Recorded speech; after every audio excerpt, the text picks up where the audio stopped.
Soacra mea a rupt un plic negru deasupra termosului și a golit conținutul în ciorba de cartofi cu tarhon pe care urma să o iau la cantină. În geamul dulapului l-am văzut pe Marius ținând în mână programul meu de ture și uitându-se la ora de pe telefon. N-am strigat. Am rămas lângă ușă, cu geanta pe umăr, și am privit cum Vetuța apăsa capacul roșu peste aburul care încă ieșea din vas. Era puțin înainte de 5 dimineața, iar bucătăria noastră îngustă din Vlaicu avea lumina aceea albă care face orice gest să pară mai aspru. Frigiderul bâzâia, caloriferul pocnea din când în când, iar prin fereastra întredeschisă se auzea primul tramvai trecând spre Podgoria. Marius nu se uitase încă spre mine. Ținea foaia cu turele mele între degetul mare și arătător, exact ca pe o piesă de schimb luată din atelierul lui. Ai venit devreme, am spus. Vetuța s-a întors fără să tresară. Purta paltonul maro peste capotul cu flori și avea pe masă o pungă de cumpărături împăturită atent. Zâmbetul ei nu avea nimic grăbit. M-am gândit să te ajut. La ora asta, omul poate uita și sarea, și capul. Am privit termosul. Mama mea, Ileana, mi-l cumpărase la începutul contractului de la școala profesională Traian Vuia. Era roșu, din metal, cu o zgârietură mică lângă mâner. Îl spălam eu, îl umpleam eu și nu-l lăsam niciodată peste noapte în mașina lui Marius. În dimineața aceea, pe masă erau 2 genți termoizolante aproape identice. De unde ai plicul?" am întrebat. Ce plic?" a zis ea, deși hârtia ruptă îi rămăsese lipită de palmă. Marius a împăturit programul și l-a băgat în buzunar. Mama a adus un condiment. Nu începe iar cu suspiciunile. Nu începusem nimic. Tocmai de aceea, tăcerea mea i-a neliniștit mai mult decât o ceartă. Am luat termosul de pe masă, am simțit greutatea lui și l-am pus în geanta de lângă scaun. Apoi, în timp ce Vetuța se spăla pe mâini și Marius căuta cheile mașinii, am ridicat cealaltă geantă, cea pe care o pregătisem eu cu o seară înainte. Am schimbat vasele fără să spun nimic. Punga de cumpărături a rămas sub masă. Am îndoit-o și am strecurat-o în buzunarul lateral al genții. Pe fundul ei era o bucată de hârtie termică, ruptă chiar sub primele rânduri. Se vedeau câteva cifre dintr-un număr de card și numele magazinului. Nu știam încă ce însemna, dar știam că Vetuța nu cumpăra nimic fără cardul ei de fidelitate. Își strângea punctele cu o răbdare pe care nu o arăta oamenilor. Pleci cu mine, a spus Marius. Te las la școală. Merg cu tramvaiul. Afară e frig. Știu drumul. Mi-am luat haina. Vetuța și-a pus mâna pe capacul termosului pe care credea că îl voi lua.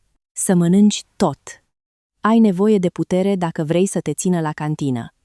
A rostit ultimele cuvinte ca și cum postul meu ar fi fost un obiect aflat deja pe masa familiei, gata să fie împărțit. Am ieșit înainte să mi vadă fața. La ora 5:40 intram în bucătăria cantinei. Mirela ridica obloanele metalice, iar Adriana verifica foaia cu meniul zilei. În acea dimineață aveam de pregătit ciorbă pentru elevii din schimbul întâi, paprikaș de legume și tăvi cu cornuri simple. Munca noastră începea înainte ca școala să se trezească. Mai întâi se aprindeau luminile din bucătărie, apoi veneau capacele de inox, zgomotul polonicelor și mirosul de ceapă călită. Abia după aceea se auzeau pașii elevilor pe coridor. Ai ochii roșii, mi-a spus Mirela. Am dormit puțin, iar a venit Vetuța. Am dat din cap. Mirela o cunoscuse la serbarea de iarnă, când soacra mea venise neinvitată și îi explicase Adrianei că Ramona se pricepe la bucătărie din instinct. De atunci, Mirela nu mai întreba dacă Vetuța se amestecă, ci doar cât de departe a mers. Mi-am pus geanta într-un dulap separat și am început lucrul. Mâinile mele știau ordinea chiar și când mintea rămânea acasă. Verificarea temperaturilor, registrele, tăierea legumelor, loturile de porții, curățenia dintre etape. Contractul meu era pe 12 luni și urma să fie analizat în 3 săptămâni. Nu mi se promisese nimic, dar aveam prezență bună, evaluări bune și niciun incident disciplinar. Adriana îmi spusese că există șanse reale să trec pe un post stabil. La 10:30, după ce ultimul grup de elevi ieșise din sala de mese, m-am așezat în camera personalului. Am desfăcut termosul pe care îl pregătisem eu. Ciorba era exact cum o lăsasem, limpede, cu tarhonul ridicat la suprafață și cu cartofii tăiați uniform. Am mâncat câteva linguri și mi-am amintit de vasul rămas acasă, sub mâna Vetuței. Telefonul a vibrat. Era Marius. Ai mâncat? Nu i-am răspuns imediat. După un minut a venit al doilea mesaj. Mama întreabă dacă ți-a plăcut. Am simțit un nod rece sub coaste. Nu era grijă. Era verificare. În pauza următoare am sunat-o pe mama. Ileana fusese bucătăreasă la o școală generală înainte de pensionare și avea obiceiul să pună întrebări scurte. Ai văzut ce era în plic? Nu. Ai mâncat din termosul acela? Nu. Atunci nu-l deschide și nu-l arunca. Păstrează. Închis. Și nu te duce singură să-i acuzi. Nu vreau scandal. Nici eu nu vreau. Vreau să rămâi întreagă și să ai dovezi, dacă există ceva de dovedit. La prânz, Adriana m-a chemat în biroul ei. Pe ecran avea un mesaj trimis de pe o adresă comună, pe care o foloseam uneori pentru documente de familie. Irina, ai scris că te gândești să retragi cererea pentru postul stabil? Am citit textul de 2 ori. Mesajul spunea că în ultimele săptămâni avusesem episoade de slăbiciune, că nu eram sigură dacă pot continua și că familia mea mă sfătuia să las locul cuiva mai potrivit. Nu am trimis asta. Adriana și-a scos ochelarii. E adresa ta. E o adresă la care are acces și soțul meu. Eu nu am cerut retragerea. Spui asta oficial? Da. A tipărit mesajul și a notat pe el data, ora, telezinsul meu. Nu mi-a promis că îl va ignora, dar a spus că îl va păstra ca document contestat. M-am întors la bucătărie cu o furie atât de precisă încât nu mai semăna cu furia, semăna cu o listă. În acea seară, Marius a venit acasă după mine. Vetuța stătea la masă, iar Ramona își întinsese CV-ul pe fața de masă. Avea un dosar albastru și o fotografie nouă în colț. Ce e asta?" am întrebat. Ramona și-a netezit părul. Am terminat cursul de ajutor bucătar. Mama spune că la voi se eliberează ceva. Nu se eliberează nimic. Dacă tu nu mai poți, a intervenit Vetuța, nu are rost să țină școala postul blocat.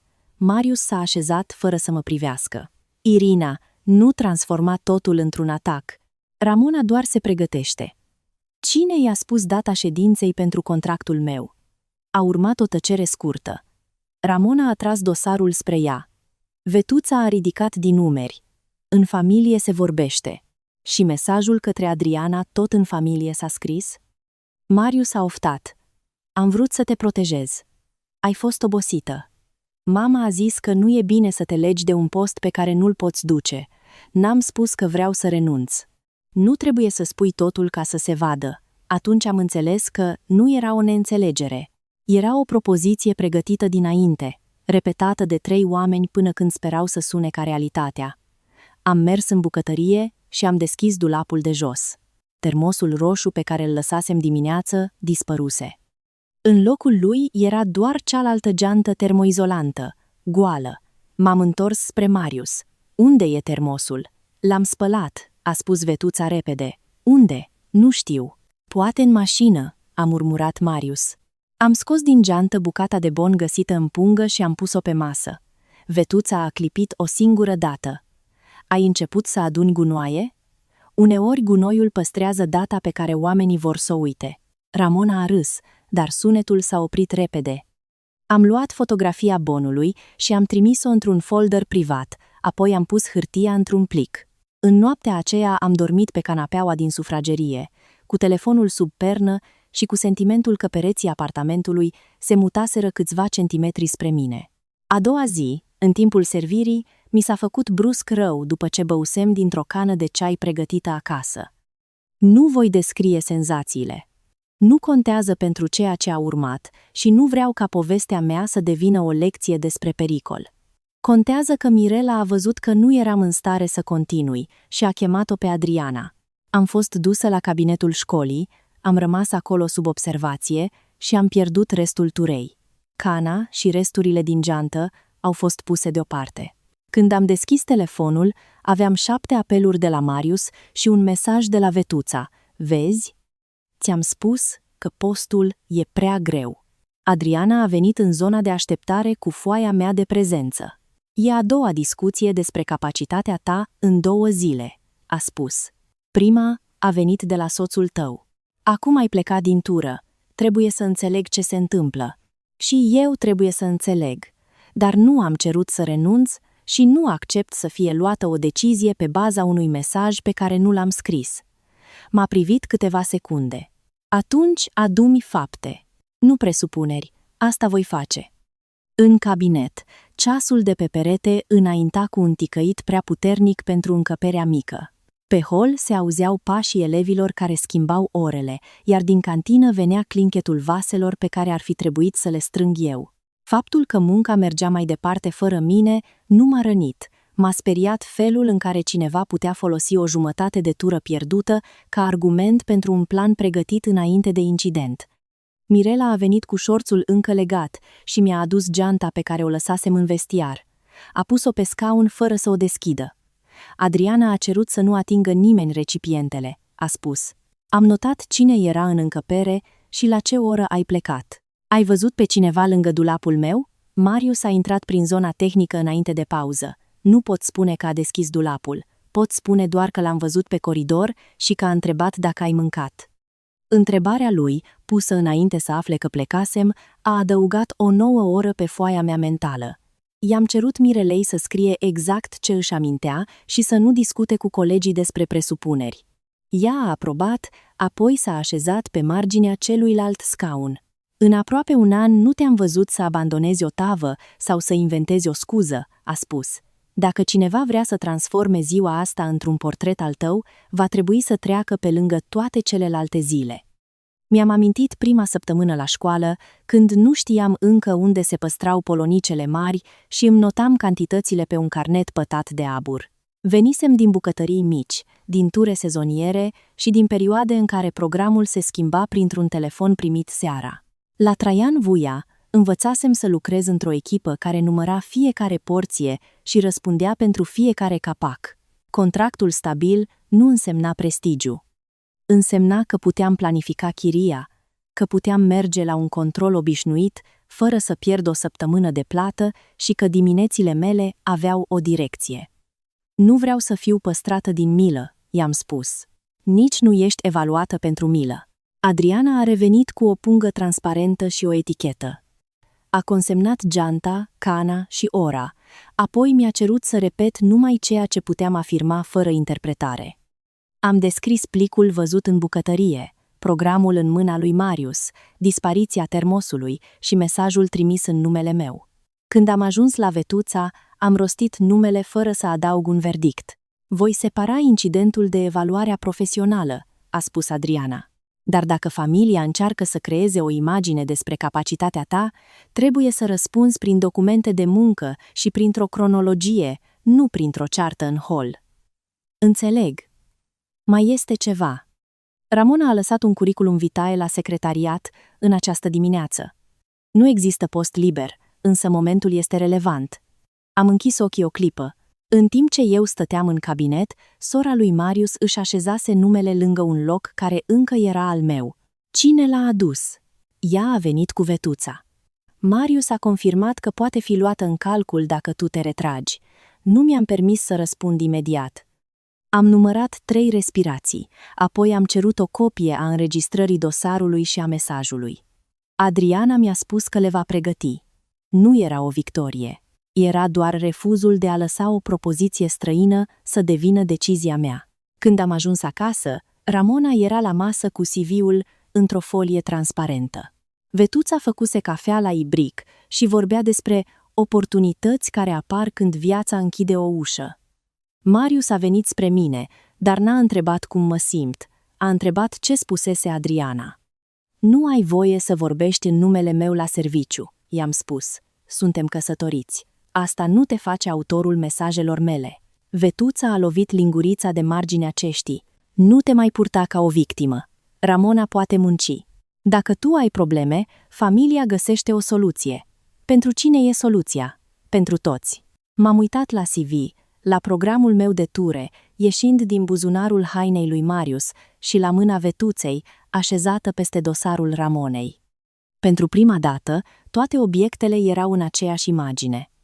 Am intrat în dormitor și am verificat punga de cumpărături păstrată dimineață. În pliul de jos am găsit încă o fâșie de bon. De data aceasta se vedea mai clar data, magazinul și ultimele cifre ale cardului de fidelitate. Am fotografiat-o și am căutat numărul serviciului clienți al magazinului. N-am sunat atunci. Am salvat contactul și am scris pe o foaie 3 date. Ziua în care Vetuța venise înainte de răsărit, ziua mesajului fals și ziua în care pierdusem tura. Lângă ele am trecut numele oamenilor care văzuseră fiecare lucru. Am copiat și numărul de pe bon într-un mesaj pe care mi l-am trimis mie însămi. Apoi am pus fotografia în 2 locuri diferite. Nu eram obișnuită să mi păzesc actele de soțul meu, iar gestul mi-a provocat o tristețe mai adâncă decât frica. Totuși, în seara aceea, nu mai puteam lăsa singura urmă într-un sertar pe care Marius îl deschidea fără să întrebe. Dincolo de ușă, Ramona întreba dacă uniformele se primesc sau trebuie cumpărate. Vetuța îi răspundea cu siguranța unei persoane care distribuia deja un bun străin. Am notat și această conversație, nu pentru că reprezenta o dovadă principală, ci pentru că arăta cât de devreme se purtau ca și cum postul meu devenise vacant. În bucătărie, Vetuța vorbea deja despre cât de bine i-ar sta Ramonei în uniforma cantinei. Eu am pus fâșia de bon lângă termosul de rezervă al mamei și am închis sertarul. Nu aveam încă dovada întreagă. Aveam însă o ordine a faptelor, iar ordinea era primul lucru pe care nu mi-l mai puteau lua. În anul petrecut la cantina școlii, învățasem că oamenii își arată caracterul mai limpede când trebuie să hrănească pe cineva. Mirela gusta sosurile fără să laude inutil. Adriana verifica registrele chiar și în zilele în care nimeni nu părea atent. Elevii cei mai gălăgioși lăsau uneori cornul pe tavă pentru un coleg care venise fără bani. Eu mă prezentam înainte de răsărit, îmi prindeam părul, îmi spălam mâinile și intram în ritmul oalelor. Nu era o slujbă spectaculoasă, dar era muncă adevărată, măsurabilă prin porții, ore și absențe. Dosarul pentru transformarea contractului meu într-un post stabil stătea într-un dulap metalic din camera personalului. Adriana ne explicase criteriile într-o ședință scurtă: prezență, disciplină, calitatea muncii, capacitatea de a ține ritmul și lipsa incidentelor. Nu exista nicio promisiune de familie, nicio favoare transmisă între rude. Tocmai de aceea, Vetuța avea nevoie să mă facă să par fragilă înaintea ședinței. După ziua în care pierdusem tura, m-am întors la muncă fără să dau explicații colegilor. Mirela mi-a pus o cană de apă lângă tocător și a spus doar: de azi, nu mai aduci nimic pregătit de altcineva.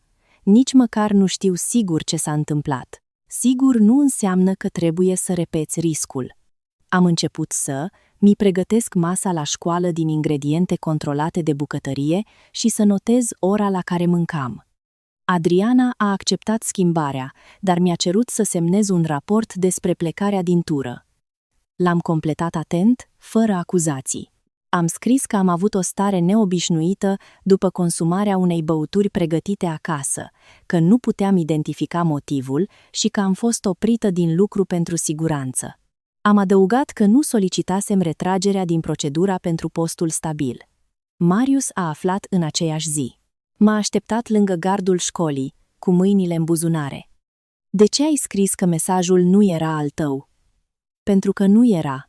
M-ai făcut să par mincinos. Ai trimis un mesaj în numele meu. Am încercat să previn un dezastru. Dezastrul pentru cine? Pentru mine sau pentru Ramona?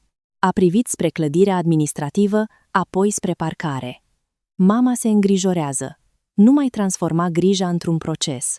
Aceasta a devenit fraza lui pentru următoarele zile. Când Vetuța îmi muta lucrurile, mama se îngrijora. Când Ramona întreba cine ar putea recomanda un candidat la cantină, mama se îngrijora. Când Rodica șoptea pe scară că lipsesc de la muncă, mama se îngrijora. Grija lor era un cuvânt pus peste orice încălcare, ca o față de masă întinsă peste o mobilă crăpată. Prima umilință s-a petrecut la masa de duminică. Vetuța venise cu o oală de sarmale și îl chemase pe Doru, un văr mai în vârstă al lui Marius, care vorbea despre orice familie ca și cum ar fi condus-o. Masa din sufragerie avea 4 scaune. Când am intrat cu pâinea, pe locul meu se afla dosarul Ramonei. Vetuța mi-a pus farfuria pe un scaun pliant lângă frigider. "Acolo ai mai mult aer," a spus. "De ce este CV-ul pe locul meu? Discutăm lucruri serioase. Tu oricum nu mănânci mult în perioada asta." Doru a râs și și-a turnat puțină țuică. Posturile stabile nu se țin pentru oameni care cad după o farfurie de ciorbă. Am pus pâinea pe masă și am rămas în picioare. "Cine v-a spus ce s-a întâmplat la școală?" "Familia află," a răspuns Vetuța. "Nu familia. Cine?" Marius și-a derulat telefonul fără să ridice privirea. Ramona a bătut cu unghia în coperta dosarului. "Nu trebuie să te simți atacată. Eu am cursul făcut și pot începe imediat. Dacă postul devine prea greu pentru tine, măcar rămâne cineva apropiat. Postul nu este un obiect din apartamentul vostru. Nici tu nu ești indispensabilă," a spus Doru. Vetuța mi-a împins farfuria spre marginea scaunului pliant. "Mănâncă înainte să se răcească. După aceea, poate discutăm cu adulții." M-am așezat, nu pentru că acceptam locul, ci pentru că voiam să aud tot. Au vorbit despre programul meu, despre salariul aproximativ și despre faptul că Ramona prefera turele de zi. Marius a intervenit o singură dată, ca să spună că ședința de evaluare urma să fie într-o zi de joi. Era o informație pe care i-o spusesem numai lui. Am terminat jumătate din farfurie. Când m-am ridicat, am luat dosarul Ramonei și l-am mutat de pe scaun pe dulap. "Locul acesta nu este rezervat unui CV," am spus. Vetuța m-a urmărit cu ochii înguști, dar n-a răspuns. Pentru ea, tăcerea mea de până atunci însemnase supunere. Faptul că vorbisem calm o obliga să recalculeze. A doua umilință a venit 2 seri mai târziu, în bucătărie. Aveam de călcat șorțurile și bonetele pentru următoarea zi. Fierul era vechi, dar funcționa bine dacă îl lăsam să se încălzească. Vetuța a intrat fără să bată, a scos ștecherul din priză și a așezat factura de electricitate pe masă. "De luna asta plătești suplimentar. Factura este deja plătită din contul meu. Tocmai consumi și apoi te lauzi că plătești." În baie, uscătorul Ramonei mergea de aproape 20 de minute. Am arătat spre ușă. "Acolo nu se consumă?" Ramona se pregătește pentru interviuri. "Tu încălzești fierul ca să pari ocupată." Am conectat din nou aparatul. Șorțurile sunt pentru serviciu. Vetuța a scos ștecherul a doua oară. "Dacă nu poți ține o ciorbă în stomac, cum ții o bucătărie întreagă?" Cuvintele au fost rostite foarte tare ca să ajungă până pe hol. Marius era în sufragerie și a auzit. Nu a venit. Când am intrat după câteva minute, l-am găsit privind un meci fără sunet. Mama mă împiedică mi pregătesc echipamentul de lucru. "Poți călca mai târziu. De ce locuiește ea aici în fiecare seară? Te ajută."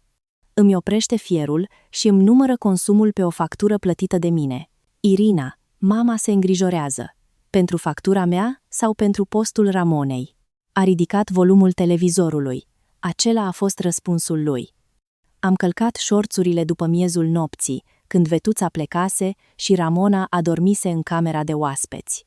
Aburul fierului urca lângă oala cu ciorbă pe care nu o mai atingeam. Mi-am fotografiat factura, plata și ora. Nu pentru că factura avea să dovedească plicul, ci pentru că povestea lor se construia din multe minciuni mici. Aveam nevoie să le văd separat. A treia umilință a apărut pe grupul de familie. La ora 11:12, Vetuța a scris: "Irina stă acasă jumătate din zi, dar spune că muncește cel mai mult.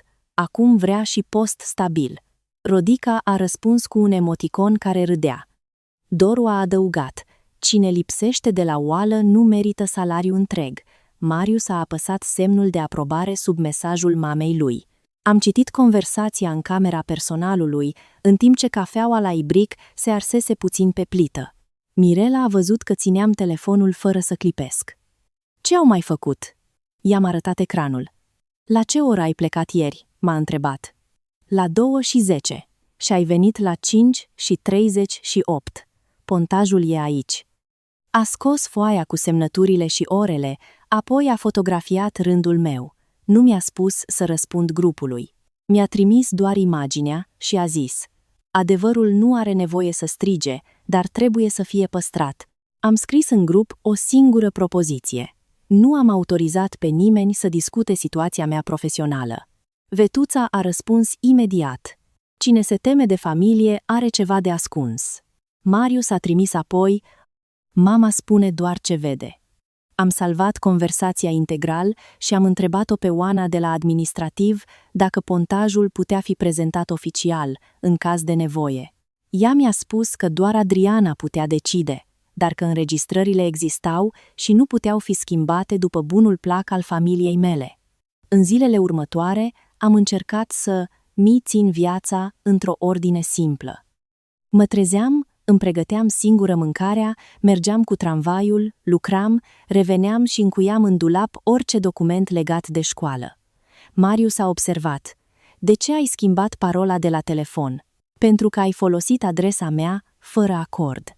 Suntem soț și soție. Repeți asta ca și cum ar fi o cheie universală. Ai devenit rece. Am devenit atentă. El nu știa ce să facă în fața unei propoziții care nu-i cerea permisiunea.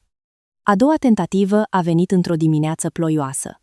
Marius s-a oferit din nou să mă ducă la școală. Refuzasem de 2 ori, dar în acea zi tramvaiul avea întârziere și Adriana ne ceruse să fim mai devreme pentru o livrare.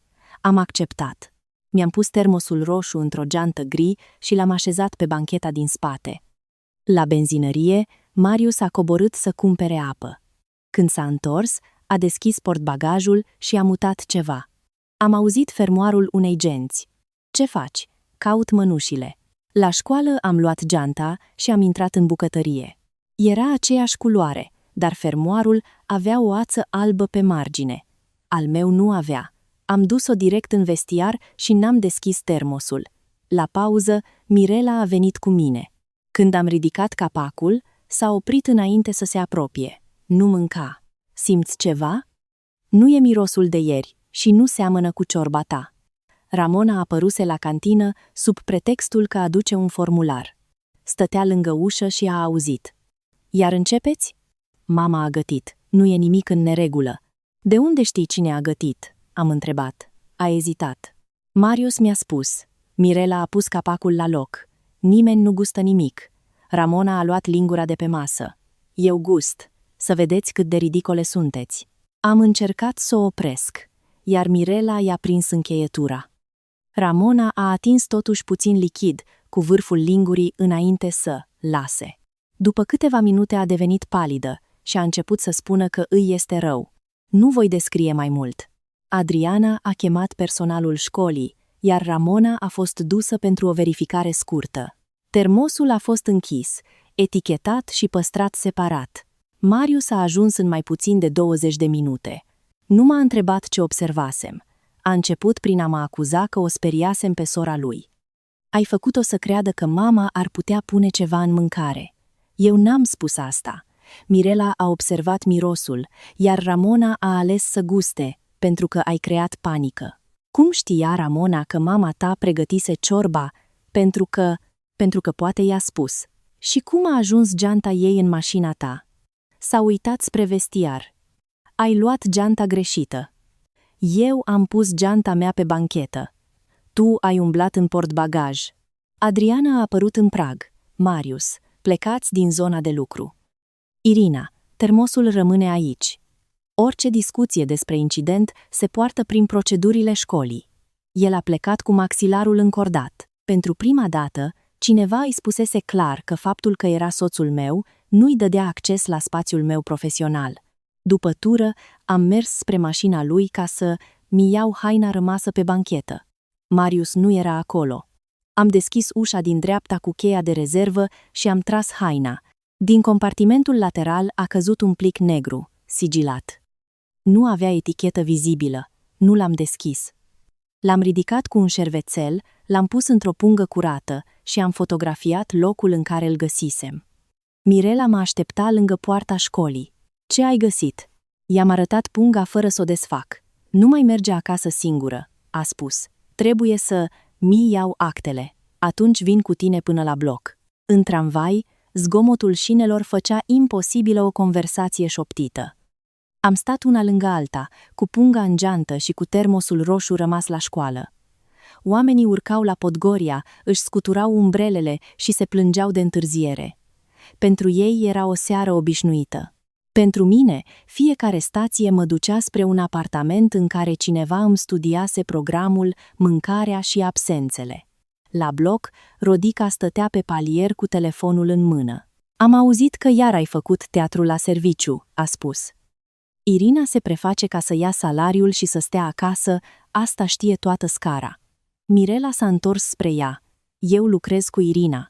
Dumneavoastră când ați fost ultima dată la cantină? Rodica a clipit. Eu spun ce mi s-a spus. Atunci spuneți și cine v-a spus. Ușa apartamentului s-a deschis. Vetuța era în hol. Nu avem nevoie de martori străini, a zis. Ba tocmai de martori avem nevoie, am răspuns. Marius a venit din sufragerie. Ce cauți cu colega ta aici? Îmi iau documentele și câteva haine. De ce? Pentru că a doua geantă a ajuns în mașina ta, iar în compartiment am găsit un plic sigilat. Fața lui s-a schimbat pentru o fracțiune de secundă. Vetuța a făcut un pas înainte. Ce acuzi? Deocamdată nu acuz. Păstrez. Dă, mi punga, a spus Marius. Nu. Este din mașina mea. Și programul meu de ture era în mâna mamei tale. Mirela a rămas lângă ușă, fără să vorbească. Rodica ținea telefonul coborât, dar ecranul era aprins. Am intrat, am luat mapa cu actele, 2 schimburi de haine și încărcătorul. Vetuța mă urmărea prin camere. Dacă pleci acum, să nu te aștepți să mai intri când vrei. Nu plec de la mine. Mă îndepărtez de ceea ce faceți. Ramona ar fi recunoscătoare pentru postul acela. Recunoștința ei nu se plătește cu absențele mele. Marius mi-a blocat pentru o clipă drumul spre ușă. Mirela s-a apropiat. El s-a dat la o parte. Înainte să cobor, Rodica a ieșit pe palier cu telefonul în mână. Purta un halat gros și papuci de casă, dar se așezase în ușă ca un reporter trimis la o catastrofă. Vetuța spune că iar ai făcut o scenă la serviciu, a zis. Oamenii din bloc se întreabă dacă nu cumva te prefaci ca să iei salariul și să stai acasă. Cine sunt oamenii? Nu contează numele. Se vede că familia este îngrijorată. Eu am fost la muncă. Pontajul arată asta. Rodica a ridicat telefonul puțin. Atunci, de ce ai plecat mai devreme prima dată? Pentru că a existat un incident consemnat. Nu pentru că mi-am dorit o zi liberă. Vetuța a venit în spatele meu și a vorbit peste umărul meu. Las-o, Rodica. Irina crede că o hârtie schimbă ceea ce vede lumea. O hârtie nu schimbă ceea ce vede lumea, am spus. Arată ce s-a întâmplat când lumea preferă să nu se uite. Marius mi-a cerut să intru înapoi, iar Vetuța i-a spus că o femeie care pleacă la mama ei înainte de o evaluare dovedește că nu este echilibrată. Rodica a ținut telefonul îndreptat spre geanta mea. Am văzut pe ecran imaginea palierului și m-am mutat astfel încât să nu-mi surprindă fața. Dacă publicați ceva despre sănătatea sau munca mea, păstrați și sursa, i-am spus. Va trebui să corectați exact unde ați răspândit. Rodica a râs nesigur. Nu mă amenința. Nu este o amenințare. Este responsabilitatea pentru propriile cuvinte. În aceeași după, amiază, Oana îmi trimisese pontajul complet. Fiecare intrare era însoțită de semnătură, iar orele recuperate apăreau separat. Am deschis documentul pe telefon și l-am arătat lui Marius. Aici este munca despre care mama ta spune că nu există. A privit mai puțin de o secundă. O foaie nu arată cât de obosită ești acasă, dar arată că mesajul vostru despre absențe este fals. Tot la hârtii te întorci, pentru că voi vă întoarceți la zvonuri. Mirela, rămasă lângă ușă pentru că mă ajutase să aduc lucrurile, a spus pentru prima dată ceva către el. Irina și-a făcut toate turele care apar acolo. Eu am lucrat lângă ea. Nu pot vorbi despre căsnicia voastră, dar nu puteți folosi cantina ca decor pentru o minciună. Marius a roșit. Nu pentru că înțelesese ce îmi făcuse, ci pentru că o colegă îl auzea numindu-mi munca o exagerare. Vetuța a încercat să o dea afară din apartament, însă Mirela nu intrase ca să se certe. A rămas numai cât am închis mapa și am luat geanta. Înainte să trec pragul, am văzut pe masa din bucătărie 2 liste. Pe una erau orele mele de lucru, pe cealaltă, Ramona își notase întrebări pentru interviu. Aceeași familie folosea efortul meu ca dovadă că sunt prea slabă și, în același timp, ca model pentru programul pe care voia să-l ofere altcuiva. În timp ce coboram primele trepte, Oana m-a sunat. Verificase pontajul încă o dată și găsise inclusiv orele în care rămăsesem să acopăr o colegă. Mi-a spus că va pune copia într-un plic semnat, astfel încât nimeni să nu poată pretinde că fusese modificată după conflict. Nu pot dovedi ce s-a întâmplat în casa ta, a precizat. Pot dovedi că ai muncit. Este suficient pentru partea ta. Acea limită mi-a dat curaj. Nu aveam nevoie ca fiecare aliat să spună toată povestea. Aveam nevoie ca fiecare om să țină ferm bucata de realitate pe care o văzuse. Am coborât mai departe cu mapa lipită de piept, iar vocile Vetuței și ale lui Marius au rămas sus, fără să mă mai poată întoarce din drum. În fața blocului am sunat-o pe Ileana. Nu i-am spus totul la telefon. I-am cerut doar să mi pregătească o cameră pentru câteva nopți. A răspuns că lenjeria era deja pusă. Înainte să închid, am primit un mesaj de la Adriana. Termosul rămâne sigilat. Mâine discutăm oficial. Nu aduceți familia la școală. La câteva secunde după aceea, Marius a scris. Mama doar a încercat să ajute. Dacă faci plângeri, distrugi familia. Am privit plicul sigilat prin plastic și am răspuns pentru prima dată, fără să aleg cuvinte care să liniștească. Familia nu are dreptul să mi folosească trupul și munca drept loc de negociere. Apoi am închis telefonul și am urcat în tramvaiul spre mama. În geam se reflectau luminile din Vlaicu, iar în poală țineam mapa cu pontajul, fotografiile bonului și punga sigilată. Nu știam încă ce va confirma fiecare obiect. Știam doar că a doua încercare nu mai putea fi numită coincidență. Apartamentul mamei mele mirosea a ceai de mentă și a șorțuri uscate pe calorifer. Ileana nu mi-a cerut să repet totul de la început. A pus o tavă pe masă, mi-a arătat camera mică și a lăsat cheia lângă cană. În casa ei, grija nu venea cu întrebări despre salariu, program sau cine ar putea beneficia dacă eu obosesc. Am dormit puțin. La 4:30 dimineața eram deja trează, cu lista datelor în față. Prima pungă de cumpărături, primul mesaj fals, prima tură pierdută, a doua geantă, termosul oprit de Mirela, plicul găsit în mașina lui Marius. Între ele exista o logică, dar logica nu era încă dovadă. Am separat ceea ce știam direct de ceea ce doar presupuneam. Apoi am scris numele persoanelor care puteau confirma fiecare etapă. Ileana a intrat cu 2 felii de pâine prăjită. Ai dormit? Cât să nu greșesc la muncă. Atunci mănâncă aici. Ce ai dus la școală rămâne sigilat. I-am arătat fotografia primei ciorbe, făcută înainte să plec de acasă. A privit culoarea și stratul de la suprafață, fără să atingă telefonul. O ciorbă de cartofi cu tarhon poate arăta diferit de la o zi la alta, a spus. Dar nu se schimbă singură după ce ai pus capacul. Atât pot spune. Nu inventez ce nu știu. Mi-a plăcut precizia ei. Nu încerca să fie expertă în ceva ce nu văzuse. Punea o margine între experiență și speculație. Exact acea margine lipsea familiei lui Marius. În parcarea școlii, el mă aștepta sprijinit de mașină. Motorul era oprit, dar metalul capotei încă pocnea de la căldură. Geanta termoizolantă gri se afla pe scaunul din dreapta. Trebuie să vorbim, a spus. La serviciu nu. Nu intru în cantină. Stăm aici 5 minute. M-am oprit la o distanță de câțiva pași. Spune. Ramona e bine. A fost doar speriată. Mirela a oprit termosul înainte să mănânc. Asta contează. Mirela exagerează. De când te-ai apropiat de ea, vezi dușmani peste tot. Ai schimbat gențile? A privit spre parbriz. Am mutat niște lucruri. Ai schimbat gențile? Mama a pregătit una. Eu am crezut că îți face un bine. Știai că înăuntru era alt termos? Nu știam ce era înăuntru. Ai văzut plicul? A tăcut. În spatele nostru, un camion de aprovizionare intra în curtea școlii. Șoferul a coborât și ne-a ocolit fără să ne privească. Mama doar te ajută să înțelegi că postul e prea greu pentru tine, a spus Marius. Ai lipsit, ai avut probleme, poate e momentul să accepți. Aceasta a fost prima propoziție care a rupt ceva fără zgomot, nu fiindcă mă numea slabă, ci fiindcă recunoștea scopul, postul.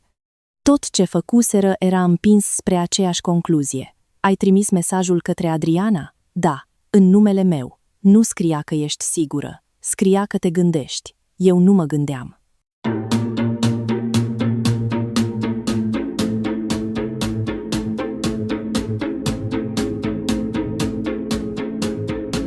Eu sunt soțul tău. Știu când te forțezi. Nu. Știi când mama ta are nevoie ca eu să par incapabilă. A dat cu palma în plafonul mașinii. Nu o mai face vinovată de orice. Ramona are și ea nevoie de o șansă. Șansa ei nu poate fi fabricată din absențele mele. Totul e o competiție pentru tine. Nu eu am adus CV-ul ei înainte ca postul să fie liber. M-am întors spre poartă. Marius m-a prins de mânecă, nu tare, dar suficient cât să mă oprească. Dă-mi plicul pe care l-ai luat din mașină. Nu știi ce este. Tocmai de aceea rămâne închis. Poți crea probleme pentru toți. Problemele au fost create înainte să îl găsesc. Mi-a dat drumul. Când am intrat în curtea școlii, Adriana stătea la ușa clădirii administrative. Nu știu cât auzise, dar a văzut că Marius a rămas lângă mașină. De azi, orice comunicare despre contract vine direct de la tine, mi-a spus. Am blocat adresa comună pentru astfel de cereri. Mulțumesc. Nu-mi mulțumi încă. Trebuie să clarificăm incidentul și prezența ta. Dar nu voi accepta mesaje prin soț. La cantină, munca m-a ținut în prezent. Am pregătit legumele, am verificat loturile și am răspuns elevilor care cereau porții fără un anumit ingredient. Mirela nu m-a tratat ca pe cineva fragil. Mi-a dat cea mai grea tavă și a spus: o duci? O duc. Atunci du-o. Era forma ei de a-mi reda normalitatea. După tură, am găsit-o pe Ramona în fața blocului mamei. Avea dosarul albastru sub braț și își ținea haina închisă până la gât. Nu vreau să mă cert, a spus. Nici eu. Mama a zis că ai luat ceva din mașina lui Marius. Am păstrat un plic sigilat găsit lângă geanta schimbată. A coborât privirea. Nu știam că poate fi. Ceva serios. Ce știai? Că mama vrea să lipsești de câteva ori. Spunea că, dacă ai 2 sau 3 absențe înainte de evaluare, Adriana va căuta pe altcineva. Când ți-a spus? Înainte de prima dată. Înainte să pierd tura, a dat din cap. Mi-a zis mi printez CV-ul și să nu spun nimănui că știe data ședinței. Eu am crezut că o să te convingă să renunți. Nu am crezut că o să ajungă la mâncare. Dar ai venit la cantină și ai luat lingura ca să o aperi. Pentru că nu voiam să cred. Nici eu n-am vrut. Ramona și-a strâns dosarul la piept. Dacă spun asta, mama nu mă mai iartă. Nu, ți cer să alegi între mine și ea. Îți cer să spui ce știi, dacă vei fi întrebată. Marius știa de planul cu absențele. Știa de plic? L-am văzut odată când mama îl ținea. El a spus doar să nu-l lase la vedere. Am inspirat lent. Nu era o mărturisire completă și nici nu puteam verifica fiecare cuvânt. Totuși, confirmarea ei lega promisiunea postului de perioada dinaintea primului incident. De ce ai venit? Pentru că mama spune că totul e vina ta, dar eu am gustat. Și mi-am dat seama că nu mai era doar despre un job. A fost vreodată doar despre un job pentru tine? Nu a răspuns. A plecat spre stație, cu dosarul care părea mai greu decât atunci când îl pusese pe locul meu la masă. În seara aceea, Marius a venit la apartamentul mamei fără să anunțe. Ileana i-a deschis, dar nu l-a lăsat să treacă de hol. Discuția este între mine și Irina, a spus el. Atunci vorbește fără să intri. Am venit din cameră cu mesajul tipărit în mână. Ce vrei? Să te întorci acasă. Mama a plecat la ea. Ramona nu mai stă cu noi. Cât timp? Ce contează? Contează dacă este o pauză până după ședință sau o schimbare reală. Uite cum vorbești, ca un anchetator. Ai trimis un mesaj fals, ai schimbat geanta, ai dat programul meu mamei tale. Și tu ai luat seva din mașina mea. Seva chiar a căzut din compartimentul în care ai umblat înainte să mi dai geanta greșită. A făcut un pas înainte. Ileana a rămas lângă ușă, cu brațele coborâte. Dacă Ramona intră în cantină, măcar salariul rămâne în familie, a spus Marius. Noi nu avem siguranță. Eu am ore suplimentare când tu ai contract pe termen scurt. Mama încearcă să construiască ceva pentru toți. A doua propoziție a fost mai rea decât prima, fiindcă nu mai ascundea beneficiul. Salariul meu era tratat ca o resursă pe care familia lui o putea reloca. Salariul meu rămâne la omul care îl muncește. Egoist sună. Egoist este să fabrici absențe și să numești asta solidaritate. Nimeni nu ți-a fabricat nimic. Am ridicat foaia. Cine a scris că vreau să renunț? Eu. Cine a dat data evaluării? Eu. Cine a schimbat gențile? Eu le-am mutat, nu știam ce era în ele. Cine a spus că postul este prea greu pentru mine? Eu, pentru că așa văd lucrurile. Atunci nu te mai ascunde după mama ta. Ai ales fiecare pas. Marius s-a uitat spre Ileana, ca și cum ar fi căutat un adult care să mă corecteze. Mama mea nu a spus nimic. Tăcerea ei nu îl proteja. Îți dau 2 zile, a spus el. După aceea schimb iala. Nu pot trăi cu cineva care își tratează familia ca pe suspecți. Nu schimb nimic fără să discutăm legal despre locuință și bunuri. Vezi? Asta ai devenit. Am devenit omul care nu mai lasă altora vocea lui. A plecat trântind ușa de la intrarea blocului. Ileana a ridicat mesajul tipărit de pe masă. Îl păstrezi? Da. Atunci pune data conversației pe spate. Am făcut asta imediat. În noaptea aceea, după ce Marius a plecat, am întins pe masa mamei copia mesajului fals, fotografia plicului sigilat, fragmentul de bon și programul turelor. Ileana a adus un caiet cu pătrățele și mi-a cerut să separ ce știam de ceea ce doar bănuiam. Am făcut 3 coloane. În prima am scris faptele văzute de mine, vetuța deasupra termosului, Marius cu programul, geanta schimbată. În a doua am trecut lucrurile confirmate de alții. Mirela îl văzuse pe Marius în zona vestiarului. Adriana primise mesajul înainte de plecarea mea. Ramona fusese pregătită pentru un post care nu era liber. În a treia am pus întrebările încă fără răspuns. Cine cumpărase plicurile, când și de câte ori? Aici mergi mai departe, a spus Ileana, atingând ultima coloană. Nu încerca să dovedești totul printr-un singur obiect. Bonul poate să nu mai existe în sistem. Atunci rămân celelalte fapte. Un drum corect nu devine greșit, fiindcă nu îți oferă imediat ceea ce speri. Telefonul meu a vibrat. Ramona îmi trimisese un mesaj vocal, apoi îl ștersese înainte să îl deschid. După câteva minute a sunat. Nu vreau să mă înregistrezi, a spus în loc de salut. Atunci scrie-mi ce ai de spus sau păstrează tăcerea. Mama a întrebat-o pe Rodica acum 2 săptămâni dacă știe cine hotărăște contractele la școală. Și l-a pus pe Marius să îi fotografieze programul tău. Eu am crezut că vrea doar să afle când este evaluarea. De ce te-ar interesa evaluarea mea dacă postul nu era liber? Pentru că mi-a spus că va deveni liber. Înainte de primul incident. Ramona a tăcut atât de mult încât am auzit televizorul din apartamentul ei. Da, a răspuns în cele din urmă. Dar nu scrie că eu am știut de plic, nu voi scrie ceva ce nu poți confirma. Vei fi întrebată numai ce ți s-a promis și când. Marius o să spună că trădezi familia. Adevărul despre o promisiune nu este trădare. Participarea la plan a fost alegerea voastră. A închis. Nu aveam o declarație semnată, însă momentul conversației mi-a arătat că presiunea începea să rupă alianța dintre ei. Am salvat ora apelului și am lăsat telefonul pe masă. Înainte să mă culc, am tipărit documentele la un centru de copiere deschis până târziu și le-am pus în folii diferite. Bonul rupt a rămas singur în plicul lui, ca să nu se lipească de alte hârtii. Nu construiam un munte de acte pentru a impresiona pe cineva. Îmi pregăteam o hartă care putea fi urmărită chiar și de un om care nu mă cunoștea și nu avea niciun motiv să mă creadă pe cuvânt. Dimineața a început cu o sarcină banală.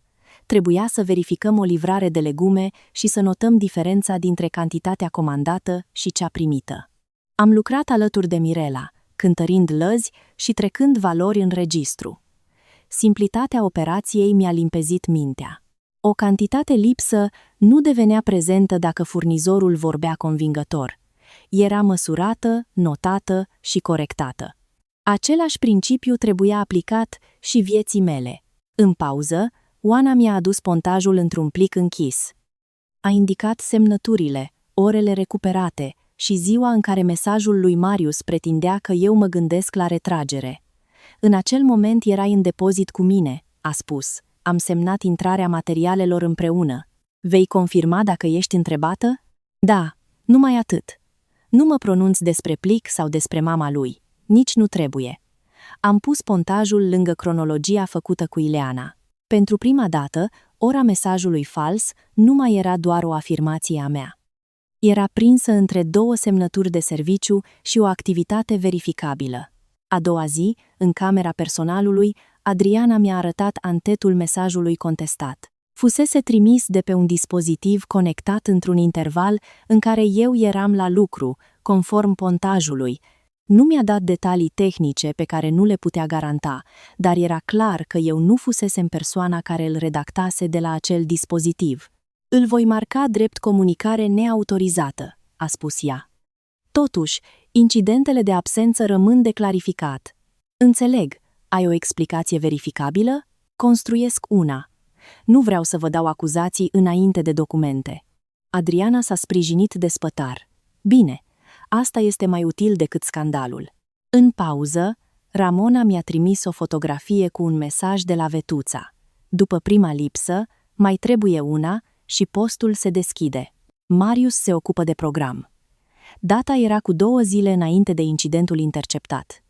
Ramona a adăugat: nu trimit mai mult până nu știu ce vei face. Am salvat imaginea, dar nu am considerat-o dovada principală. Putea fi contestată, interpretată sau numită fragment. Bonurile, dacă existau, aveau date independente. Am sunat la serviciul clienți al supermarketului. După mai multe transferuri, am ajuns la Carmen Păcurar, șefa de tură. I-am explicat că aveam o fâșie de bon, ultimele cifre ale unui card de fidelitate și 2 date aproximative. Nu i-am cerut informații despre alt client fără procedură.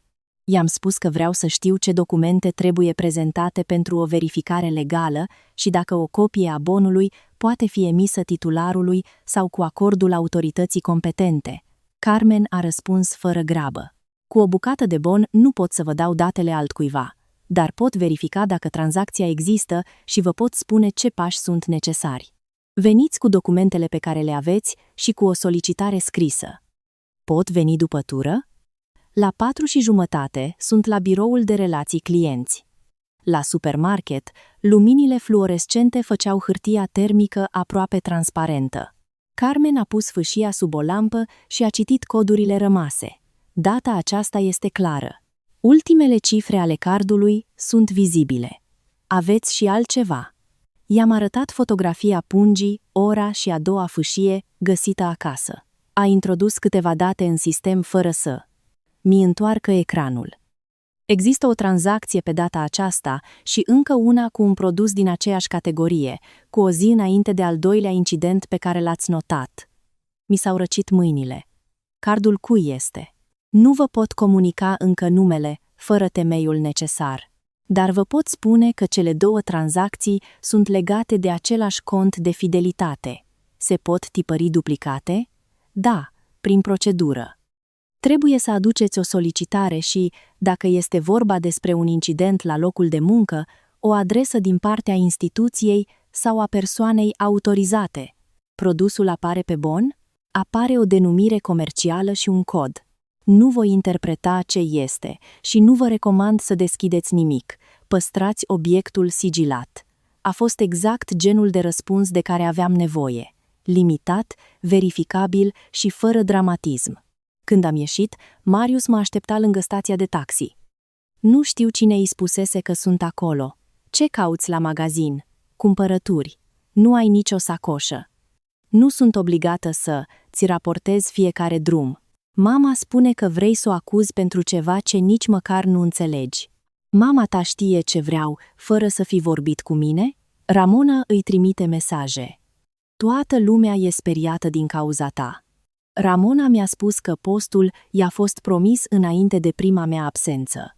Fața lui s-a întărit. Ramona e confuză. Tu ai spus că salariul trebuie să rămână în familie, pentru că ar fi logic. Nu, Marius. Logic este ca postul să fie ocupat după criteriile școlii. Ceea ce descrii tu este confiscare. Îți place să folosești cuvinte mari. Îmi place să numesc acțiunile exact. A încercat mi ia mapa. Am făcut un pas înapoi. Un agent de pază de la intrare s-a uitat spre noi, iar Marius și-a retras mâna. Dacă mergi mai departe, nu mai există întoarcere, a spus. Întoarcerea s-a închis când ai vorbit în numele meu. Am plecat spre tramvai. Din spate, el a strigat că Vetuța nu cumpărase niciun plic. Nu-l întrebasem. Negarea lui prea rapidă a intrat pe lista lucrurilor pe care nu trebuia să le uit. Seara, Carmen m-a sunat. Am verificat existența celor 2 tranzacții. Sunt 2 date distincte, ambele asociate aceluiași cont. Dacă managerul dumneavoastră trimite solicitarea, pot pregăti duplicatele și confirmarea titularului conform procedurii interne. Datele sunt înaintea incidentelor? Prima tranzacție este cu o zi înainte de prima dată pe care mi-ați dat-o. A doua, tot cu o zi înainte de a doua. Am închis ochii. 2 cumpărături, 2 momente, același card. Vă rog să nu distrugeți înregistrările, nu le distrug. Dar veniți cu cererea corectă. I-am mulțumit și am notat ora apelului. Apoi i-am scris Adrianei că aveam nevoie de o adresă oficială pentru verificarea unor bonuri legate de incidentele care îmi afectaseră prezența. Nu am menționat numele Vetuței în mesaj. În acea noapte, grupul familiei a început din nou. Rodica a scris că o femeie sănătoasă merge la muncă, nu caută scuze prin magazine. Doru a întrebat dacă Ramona își pregătise uniforma. Vetuța a trimis o fotografie cu o pungă de cornuri și textul: unii oameni hrănesc familia, alții o acuză. Marius nu a scris nimic. Mai târziu mi-a trimis în privat: oprește-te până nu ne faci de râs. Am răspuns: râsul nu vine din faptul că păstrez dovezi. Vine din ceea ce ați făcut înainte să le păstrez. Dimineața următoare, Adriana a aprobat solicitarea către supermarket. A semnat-o în fața mea și a pus o copie în dosarul incidentului. Dacă bonurile confirmă ceea ce bănuiești, vor explica doar achiziția, nu intenția, a spus. Știu, va trebui să separăm fiecare lucru. Asta fac, iar contractul tău va fi evaluat pe muncă, nu pe povestea familiei. Am ieșit din birou cu prima senzație de teren solid după multe zile. Nu pentru că știam că voi câștiga, ci pentru că adevărul începea să capete surse care nu aparțineau familiei lui Marius. La prânz, Carmen mi-a trimis confirmarea programării pentru ridicarea duplicatelor. Subiectul mesajului avea 4 cuvinte simple: 2 tranzacții, același cont. Am privit ecranul în timp ce clopoțelul școlii suna pentru pauză. În bucătărie, capacele de inox se ridicau. Elevii se așezau la rând, iar Mirela îmi cerea încă o tavă. Viața mea profesională continua în jurul meu, concretă și zgomotoasă. Familia lui Marius încercase să o reducă la 2 absențe. Eu urma să pun zilele întregi înapoi în ordine. Carmen a pregătit duplicatele într-un birou mic din spatele serviciului clienți. Imprimanta termică scotea un sunet scurt la fiecare rând, iar hârtia ieșea caldă, aproape moale. Pe masă se aflau solicitarea semnată de Adriana, copia actului meu de identitate și procesul intern prin care magazinul confirma că tranzacțiile existaseră. Carmen nu mi-a dat nimic pe sub masă și nu a făcut presupuneri. Tocmai această rigoare făcea documentele mai puternice. Aici este prima tranzacție, a spus. Aici este a doua. Ambele au fost înregistrate pe același card de fidelitate. A pus bonurile unul lângă altul. Datele erau cu o zi înaintea celor 2 incidente. Pe fiecare apărea un produs cu același cod de categorie și același identificator de lot comercial. Nu era nevoie să descriem ce conținea. Era suficient că cele două achiziții existau, că fuseseră făcute prin același cont și că un plic sigilat cu marcaj corespunzător fusese găsit în mașina lui Marius după schimbarea agenții. Titularul cardului este Vetuța Crăciun, a continuat Carmen. Confirmarea se poate face în prezența managerului și a persoanei vizate, conform acordului primit. Numărul de telefon înregistrat se termină cu aceleași cifre de pe formularul dumneavoastră. Puteți veni dacă va fi nevoie să confirmați public? Carmen și-a împreunat mâinile. Pot confirma documentele pe care le-am emis. Nu pot spune ce a făcut doamna cu produsele după cumpărare. Exact asta vă cer. Atunci da, dacă programul îmi permite și există o solicitare clară, am introdus bonurile într-un plic transparent. Nu le-am fotografiat pentru grupuri și nu le-am trimis familiei. Îmi aminteam felul în care Vetuța transforma fiecare informație într-o repetiție până când își pierdea conturul. De data aceasta, avea să vadă documentele în același moment cu oamenii care puteau confirma restul. La școală, Mirela mă aștepta cu registrul de ture. Își făcuse propriile notițe. Ora la care ajunsesem, momentul în care observase mirosul neobișnuit, cine fusese prezent și ce făcuse cu termosul. Nu scrisese păreri, scrisese acțiuni. La prima dată, ai plecat după controlul de la cabinet. La a doua, nu ai mâncat, iar eu am oprit vasul, a spus. Asta pot susține. Și Ramona? A venit singură la ușa cantinei. A spus că mama ei pregătise mâncarea înainte să spună cineva de unde venise. Am trecut această propoziție pe o foaie separată. Era una dintre legăturile dintre familie și al doilea termos. Adriana a scos din dosar mesajul fals. Serviciul informatic al școlii confirmase doar ceea ce putea confirma. Solicitarea nu fusese trimisă din rețeaua cantinei și nu exista nicio cerere semnată de mine. În plus, în intervalul expedierii, eram pontată în bucătărie și apăream pe camera de acces de la depozit, transportând tăvi. Nu era nevoie să transformăm cazul într-o investigație tehnică amplă. Era suficient că eu nu autorizasem mesajul, iar Marius recunoscuse în fața mea că îl trimisese. Îl voi chema să confirme în scris, a spus Adriana. Nu cred că va accepta. Refuzul lui va fi consemnat. Contractul tău nu depinde de cooperarea lui, dar absența mea? Prima rămâne o absență justificată prin raportul cabinetului.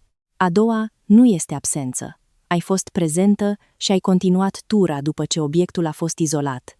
Evaluarea se uită la întregul an, nu la povestea spusă în bloc. Mi-am lăsat umerii să coboare. Nu observasem cât de încordați erau. Ședința rămâne joi? Da, și vreau să vii. Nu vei fi înlocuită printr-un CV lăsat pe hol. În acea după, amiază, Nelu, electricianul care locuia la etajul de sub noi, m-a sunat. Îi găsise numărul meu Mirela, cu acordul meu, după ce îl văzuse pe palier în seara mutării. Doamnă Irina, am ceva de spus, dar nu vreau să fiu prins în scandal. Spuneți doar ce ați văzut. În dimineața primei întâmplări, doamna Vetuța a coborât cu 2 genți. Marius a ieșit după ea și i-a zis să nu lase plicul la vedere. Eu schimbam becul de pe palier. N-am știut despre ce era vorba. Ați văzut plicul? Am văzut ceva negru în mâna ei, nu pot spune ce conținea. Apoi, înainte de a doua zi, Marius a mutat o geantă din portbagaj pe banchetă. Eram lângă mașina mea. Ați fi dispus să declarați asta în fața managerului? A urmat o pauză lungă. Am tăcut când Rodica a spus că vă prefaceți. N-a fost bine. Dacă mă întreabă cineva oficial, spun ce am văzut. Nu trebuie să completați ce nu știți. Știu. Am notat ora apelului. Nelu nu era eroul meu și nici nu trebuia să fie. Era un om care decisese târziu să nu, și mai transforme frica în complicitate. La apartamentul mamei, Ileana lipise o etichetă pe punga sigilată, data, locul găsirii și persoanele cărora le fusese arătată. Nu încercase să o deschidă. De când te știu, a spus, ți-ai verificat singură mâncarea înainte să o dai copiilor. Acum verifică la fel și oamenii care spun că te hrănesc. Mi-e teamă că vor spune că inventez totul pentru contract. Vor spune. Întrebarea este, ce pot demonstra? I-am arătat bonurile. A urmărit cu degetul datele fără să atingă hârtia. 2 cumpărături înainte de 2 zile. Da. Și cardul ei. Carmen va confirma. Atunci lasă fiecare om să spună partea lui.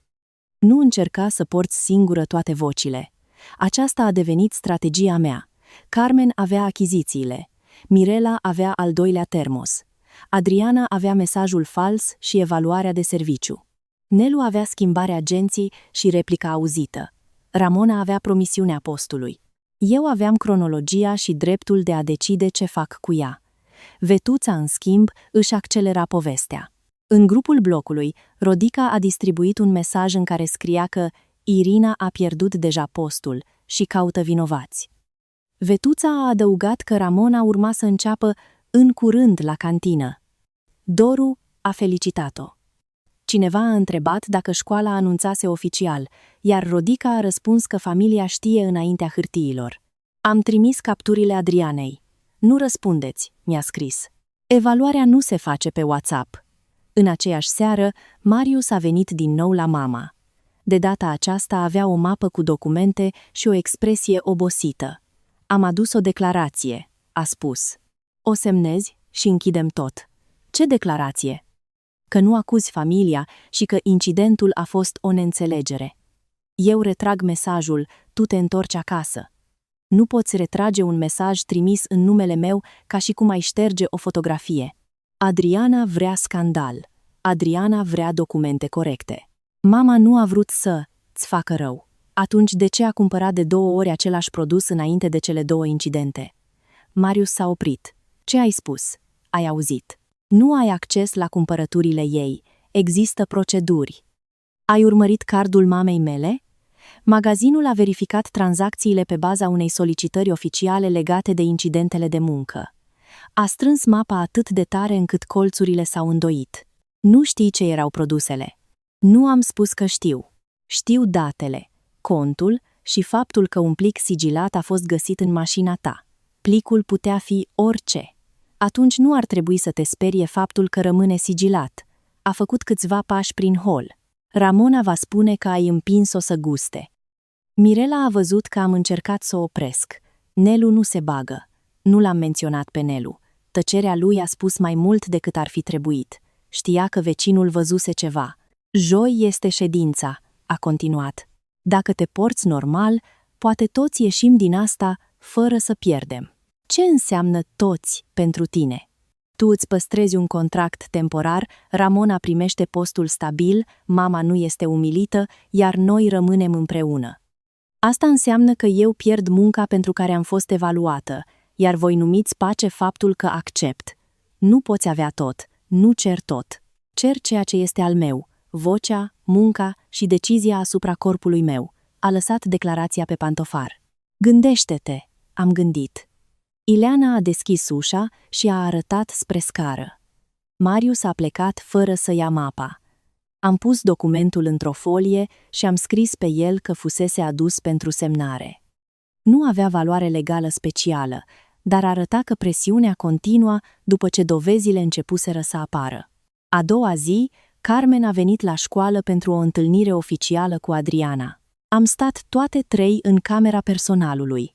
Ea a confirmat titularul cardului, datele și faptul că bonurile fuseseră tipărite din sistemul magazinului. Adriana a verificat documentele și a pus copii în dosar. La ședința de joi discutăm exclusiv criteriile profesionale, a spus Adriana. Incidentul separat va fi consemnat, dar nu îl transformăm într-un spectacol. Familia mea va încerca să îl transforme, am răspuns. Atunci nu le oferi sala de ședință. Planul de a folosi platforma de la Podgoria nu a fost un act teatral pregătit de mine. A apărut din aroganța lor.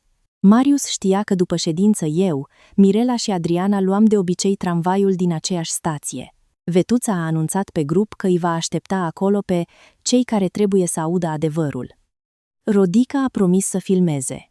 Ramona urma să vină cu dosarul ei, convinsă că va primi felicitări. Adriana mi-a arătat mesajul. Putem pleca pe altă ieșire. M-am gândit la lunile în care tăcusem pentru a nu face scandal. Dacă evitam stația, povestea lor continua în bloc, la școală și în familie. Nu aveam nevoie să îi provoc, dar nici nu mai voiam să mi construiesc drumul în jurul minciunilor lor. Merg pe traseul obișnuit, am spus. Dacă mă opresc, voi răspunde cu documentele. Atunci eu voi fi prezentă ca manager, nu ca membru al familiei tale. Exact. Carmen a acceptat să treacă pe la Podgoria după schimb, pentru a confirma bonurile. Mirela și-a pus notițele într-o mapă. Ileana a rămas departe de plan. Mi-a spus că nu vrea ca prezența ei să fie folosită drept dovadă că două familii se ceartă. Îmi va trimite doar o fotografie cu termosul roșu și ora la care îl sigilaserăm. În ziua dinaintea evaluării, cantina a avut una dintre cele mai aglomerate dimineți din lună. 2 clase participau la un atelier și numărul porțiilor crescuse fără să ni se prelungească timpul de pregătire. Am intrat la tură înainte de răsărit, am împărțit sarcinile cu Mirela și am refăcut ordinea tăvilor ca să nu blocăm servirea. Nu a fost o scenă glorioasă. Un capac a căzut, o ladă a venit târziu, iar un elev a anunțat în ultimul moment o restricție alimentară deja trecută în registru. Am rezolvat fiecare problemă în ritmul obișnuit. Adriana a urmărit o parte din tură de la ușa bucătăriei, apoi a bifat fișa mea de evaluare. Asta va vedea comisia, mi-a spus după ultima pauză, nu doar zilele incidentelor. Va vedea anul întreg și felul în care lucrezi când apar schimbări reale. Am deschis dosarul profesional. Conținea evaluări, instruiri, pontaje și observații despre organizarea meniurilor. Când Vetuța vorbea despre postul meu, îl reducea la un scaun pe care Ramona îl putea ocupa. Dosarul arăta că un post era o sumă de dimineți, deprinderi și responsabilități pe care nimeni nu le primea prin rudenie. La prânz, Carmen a revenit cu confirmarea originală a cardului. Am verificat împreună ca numele, datele și ultimele cifre ale telefonului să fie lizibile. Ea a sigilat documentele într-un nou plic și a semnat peste margine. Dacă doamna Vetuța neagă cardul, voi citi numai datele de identificare permise, a spus. Dacă recunoaște, nu este nevoie să expunem mai mult. Și dacă încearcă să ia bonurile, le țin eu. Dumneavoastră nu trebuie să vă luptați fizic pentru hârtie. Mirela a pregătit o copie a programului turelor și a prins-o într-o folie groasă. A marcat cele 2 zile cu câte un semn discret, nu cu cercuri dramatice. Adriana a pus mesajul fals în mapa ei. Plicul negru sigilat a rămas într-o cutie transparentă, cu eticheta orientată în sus. Am făcut o repetiție fără teatru. Eu urma să întreb cine spusese că am renunțat. Adriana urma să confirme că cererea nu exista. Carmen urma să pună bonurile pe suprafața disponibilă și să citească datele. Mirela urma să arate turele. Fiecare trebuia să se oprească după propria confirmare. Dacă încep să strige, am întrebat. Nu ridicăm vocea, a răspuns Adriana. Dacă întâlnirea devine nesigură, plecăm și documentele rămân în dosar. Rezultatul contractului nu se negociază pe peron. Vetuța va încerca să vorbească despre sănătatea mea. O voi opri. Nu are acces la dosarul tău și nu stabilește capacitatea profesională. Oana, care ascultase din apropiere, a adăugat, iar dacă spune că lipsești, pontajul este aici. Nu trebuie să răspunzi cu toate zilele tale de muncă într-o singură frază. Am strâns documentele și am rămas singură câteva minute în camera personalului. Pe dulap era o cană ciobită, pe calorifer se uscau 2 prosoape, iar din bucătărie venea mirosul de pâine. Era locul cel mai puțin spectaculos din lume. Tocmai de aceea voiam să păstrez. Stabilitatea mea nu trebuia să arate impresionant pentru a merita protejată. După tură, am mers la administrație pentru ultima verificare a dosarului. Un membru al comisiei m-a întrebat dacă presiunea familiei putea afecta siguranța la locul de muncă. Am răspuns că accesul fusese restricționat, că mâncarea personală era păstrată în dulap încuiat și că toate comunicările despre mine treceau direct prin mine. Doriți să amânăm evaluarea? A întrebat. Nu, Amânarea ar recompensa exact presiunea făcută ca să par indisponibilă. Răspunsul a fost consemnat. Nu știam încă decizia, dar știam că nimeni nu putea spune că dispărusem de la propria evaluare. Seara, când am ajuns la Ileana, mama nu mi-a cerut să îi povestesc din nou toate detaliile. Mi-a pus în față o supă simplă, a lăsat lingura lângă farfurie și m-a întrebat dacă vreau să mănânc. Am spus da. Alegerea aceea mică m-a ajutat să înțeleg cât de mult se deosebește grija de control. Grija lasă loc pentru răspuns. Ramona m-a sunat cu o seară înainte de ședință. Mama spune că Adriana m-a chemat pentru angajare. Ai primit invitație oficială? Nu. Atunci mama ta vorbește din nou înaintea instituției. Dacă spun la Podgoria ce mi-a promis, nu mai am unde sta. Nu te pot proteja de consecințele relației tale cu ea. Tu ai unde merge. Am plecat cu 2 schimburi de haine și cu mama pensionară într-un apartament mic. Nu confunda siguranța cu lipsa prețului. Crezi că eu sunt la fel de vinovată? Cred că ai beneficiat, ai repetat minciuni și ai venit cu CV-ul înainte ca postul să fie liber.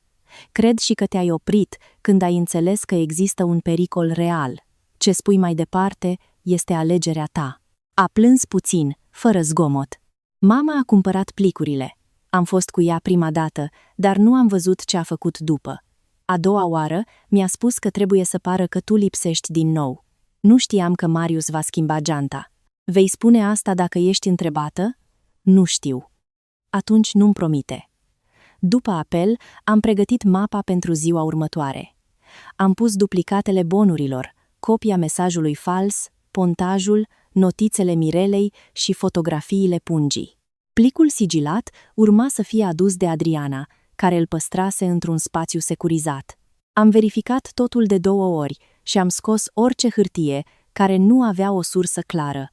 Înainte să sting lumina, Ileana mi-a adus termosul roșu curat. Mâine nu-l iei, a spus. Mănânci la cantină. Știu. După ce se termină, alegi singură dacă îl mai folosești. Am trecut degetul peste zgârietura de lângă mâner. Obiectul nu era vinovat, dar fusese transformat într-un instrument al controlului lor. Știam că va trebui să îi dau un sens nou sau să renunț la el. În dimineața ședinței, Vetuța a trimis în grupul blocului. Astăzi se face dreptate. Ramona intră în locul care îi se potrivește. Rodica a răspuns că va fi la Podgoria cu telefonul încărcat. Marius mi-a scris: ultima șansă să nu o umilești pe mama. Am pus telefonul pe silențios și am intrat în bucătărie. Mirela ridica deja primul capac de inox. Adriana trecea numele pe foaia de evaluare. Afară, tramvaiele tăiau orașul după un program pe care nimeni din familia lui Marius nu-l putea schimba printr-un mesaj. La finalul turei urma să ajungem la platformă. Ei credeau că vin să mi-ia postul. Eu aveam în mapă 2 bonuri, fiecare cu o dată pe care Vetuța nu o mai putea acoperi cu vocea ei. Ședința pentru contract a durat mai puțin decât toate discuțiile pe care familia lui Marius le purtase despre ea. Adriana a citit evaluarea pe un ton neutru: prezență bună pe parcursul anului, calitate constantă, respectarea procedurilor, colaborare corectă cu echipa. Incidentul primei plecări fusese justificat, iar a doua situație nu produsese absență. Mesajul de retragere fusese marcat neautorizat. Nu mi s-a oferit milă și nicio excepție. Mi s-a recunoscut munca. Propunerea mea este reînnoirea pe post stabil, a spus Adriana. Confirmarea administrativă va fi emisă după semnarea documentelor finale. Mirela mi-a atins scurt cotul. Eu am mulțumit și am întrebat ce opțiuni de program existau. Adriana a spus că vom discuta după clarificarea situației externe care afectase dosarul. Numele Ramonei nu apărea nicăieri în ședință. Când am ieșit din clădire, cerul deasupra Aradului era de un gri tăios. Vântul împingea frunzele ude de-a lungul trotuarului. Carmen ne aștepta la colț cu plicul de la supermarket, iar Mirela avea mapa cu turele. Adriana purta sub braț dosarul meu și copia mesajului fals. Am mers împreună spre Podgoria fără să discutăm replici sau ordine.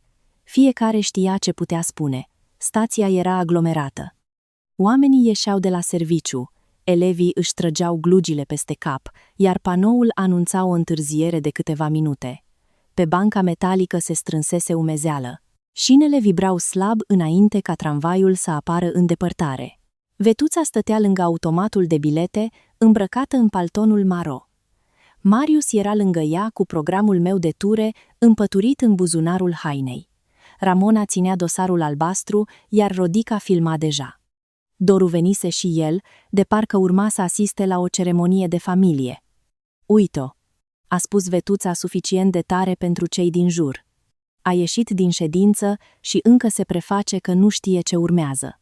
Adriana s-a oprit la câțiva pași. "Doamnă Crăciun, aceasta este o stație publică. Nu reprezentați școala și nu aveți dreptul să anunțați decizii în numele nostru." Vetuța i-a zâmbit cu acel aer de femeie care credea că politețea altuia este slăbiciune. "Eu reprezint familia." Uneori familia trebuie să spună ce instituțiile întârzie să recunoască. Rodica a apropiat telefonul. Doru a dat din cap aprobator. "Irina, a început Marius, terminăm aici.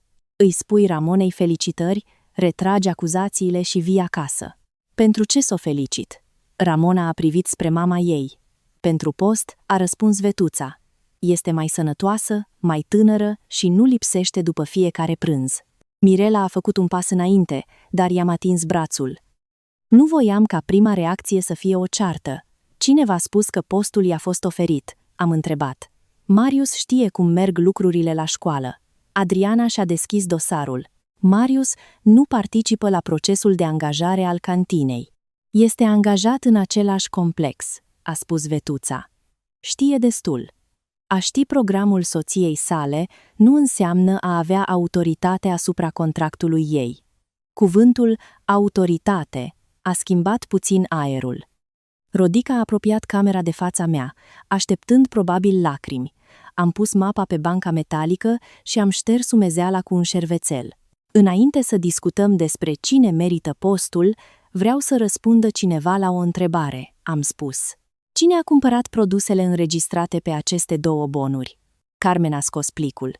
Hârtia termică a fluturat în vânt, iar ea a așezat primul bon pe bancă, ținându-l cu o clemă. Apoi l-a pus pe al doilea lângă el. Vetuța a râs scurt. "Bonuri? Ai ajuns să cauți prin gunoaie ca să... Ți păstrezi slujba?" "Nu sunt gunoaie," a spus Carmen. "Sunt duplicate emise din sistemul magazinului în baza unei solicitări oficiale." "Și cine sunteți dumneavoastră?" "Carmen Păcurar, șefă de tură. Confirm existența tranzacțiilor, datele și contul de fidelitate asociat." Marius s-a uitat spre mine. "Nu ai dreptul să publici cumpărăturile mamei. Nu eu le public." Persoana autorizată confirmă documentele legate de două incidente care mi-au afectat munca. Carmen a indicat primul bon. Această achiziție a fost făcută cu o zi înainte de prima situație notată în solicitare. A doua tranzacție a fost făcută cu o zi înainte de a doua situație. Produsele apar în aceeași categorie și au același identificator comercial relevant pentru verificare. Vetuța și-a strâns geanta la piept. "Cardul nu e al meu." Carmen a scos formularul de confirmare. "Contul este înregistrat pe numele Vetuța Crăciun. Numărul de telefon asociat se termină cu aceleași cifre pe care le-ați folosit la cererea de card. Oricine putea folosi cardul. Este posibil ca altcineva să fi prezentat cardul. Eu confirm doar că tranzacțiile sunt pe contul dumneavoastră." Carmen nu i-a oferit nicio exagerare pe care să o poată ataca. Exactitatea ei a făcut negarea Vetuței să pară mai zgomotoasă și mai goală. Am scos din mapa Adrianei fotografia pungii și am pus-o lângă bonuri. Această pungă a rămas în bucătăria mea în dimineața primei situații. Pe fundul ei era fâșia care a dus la verificarea contului. "Ai plantat-o," a spus Doru. Mirela s-a întors spre el. "Ați fost în bucătărie în dimineața aceea?" "Nu, dar o cunosc pe Vetuța." "Atunci spuneți doar ce ați văzut."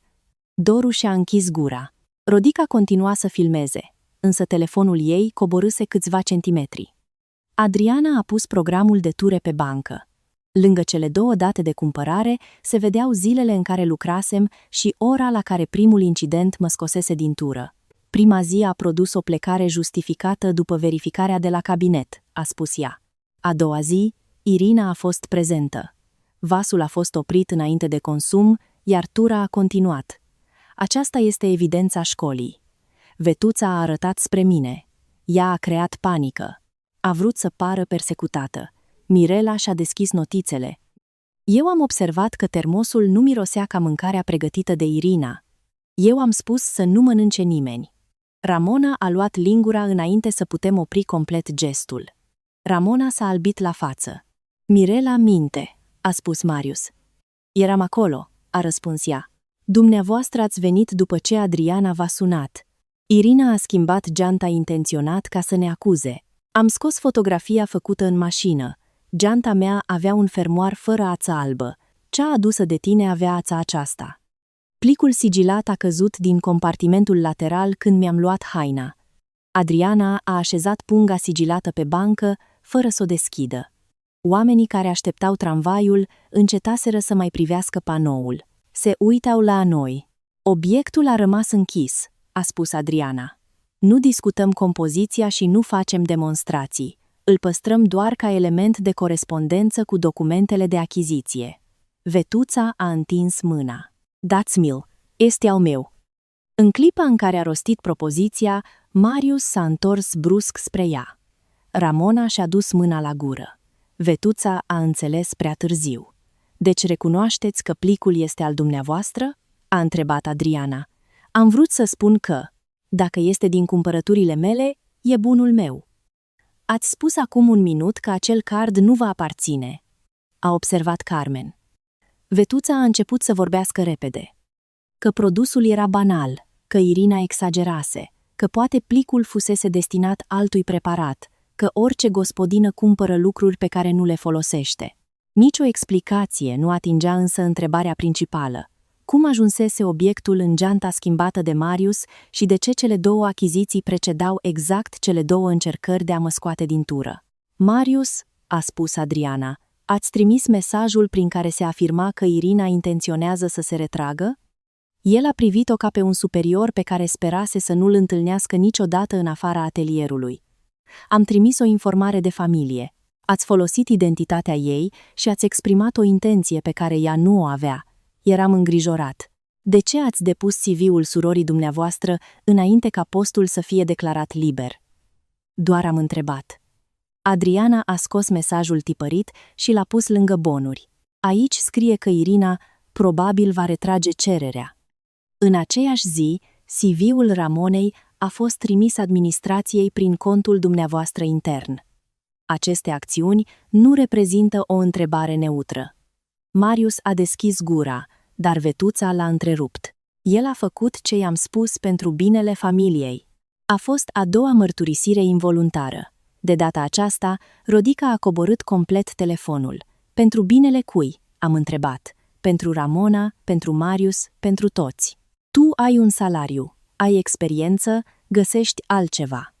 Ea are nevoie de stabilitate. Atunci spune clar, ați vrut ca eu să pierd postul pentru ca Ramona să îl primească. Am vrut să nu te mai chinui. Mi-ați fabricat imaginea unei femei incapabile și ați vorbit în numele meu.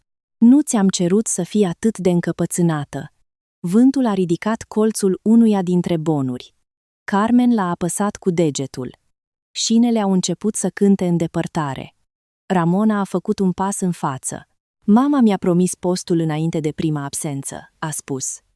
Vetuța s-a întors spre ea. Taci.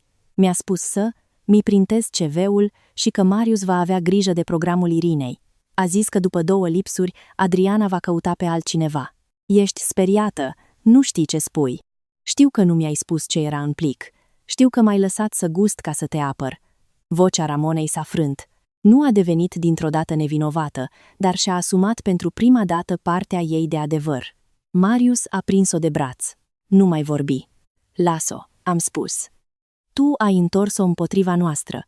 Nu eu i-am promis un post care nu era liber. Nelu a apărut de lângă chioșcul de ziare. Nu știam că venise.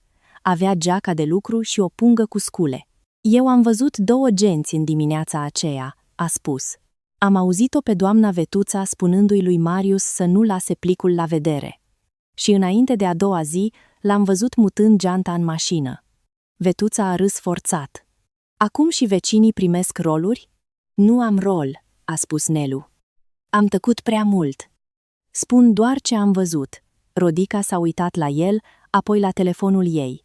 Tu ai scris în grup că Irina se preface, i-am spus. Pe ce te-ai bazat? Vetuța mi-a spus că medicii nu găsiseră nimic. Nu ai văzut niciun document, nu. Atunci vei corecta mesajul. Rodica a înghițit în sec. Da. Doru a încercat să se retragă spre marginea platformei. Laura, o colegă de la administrativ, care ieșise și ea din ședință, îl recunoscuse din fotografia grupului. Dumneavoastră sunteți cel care a scris că Irina încasează salariu fără să lucreze? A întrebat. Era o glumă de familie. Pentru instituție, afirmațiile despre fraudă nu sunt glume. Doru și-a băgat telefonul în buzunar. Adriana a ridicat dosarul meu. Voi clarifica acum un lucru, pentru că numele școlii este folosit în această scenă. Irina nu și-a retras cererea. Evaluarea ei profesională este pozitivă. Postul stabil i-a fost aprobat, urmând formalitățile administrative. Ramona nu a fost selectată și nu există un loc rezervat pentru rudele angajaților.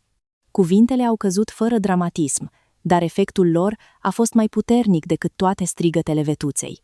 Ramona și-a lăsat dosarul în jos. Marius a privit spre pământ. Rodica a oprit filmarea. Oamenii din stație au rămas nemișcați pentru câteva secunde. Vetuța a apucat mânerul genții. Nu puteți decide după un spectacol pus la cale de ea. Decizia a fost luată după un an de muncă, a spus Adriana. Documentele de aici doar corectează intervențiile neautorizate asupra dosarului ei. Eu sunt mama lui Marius.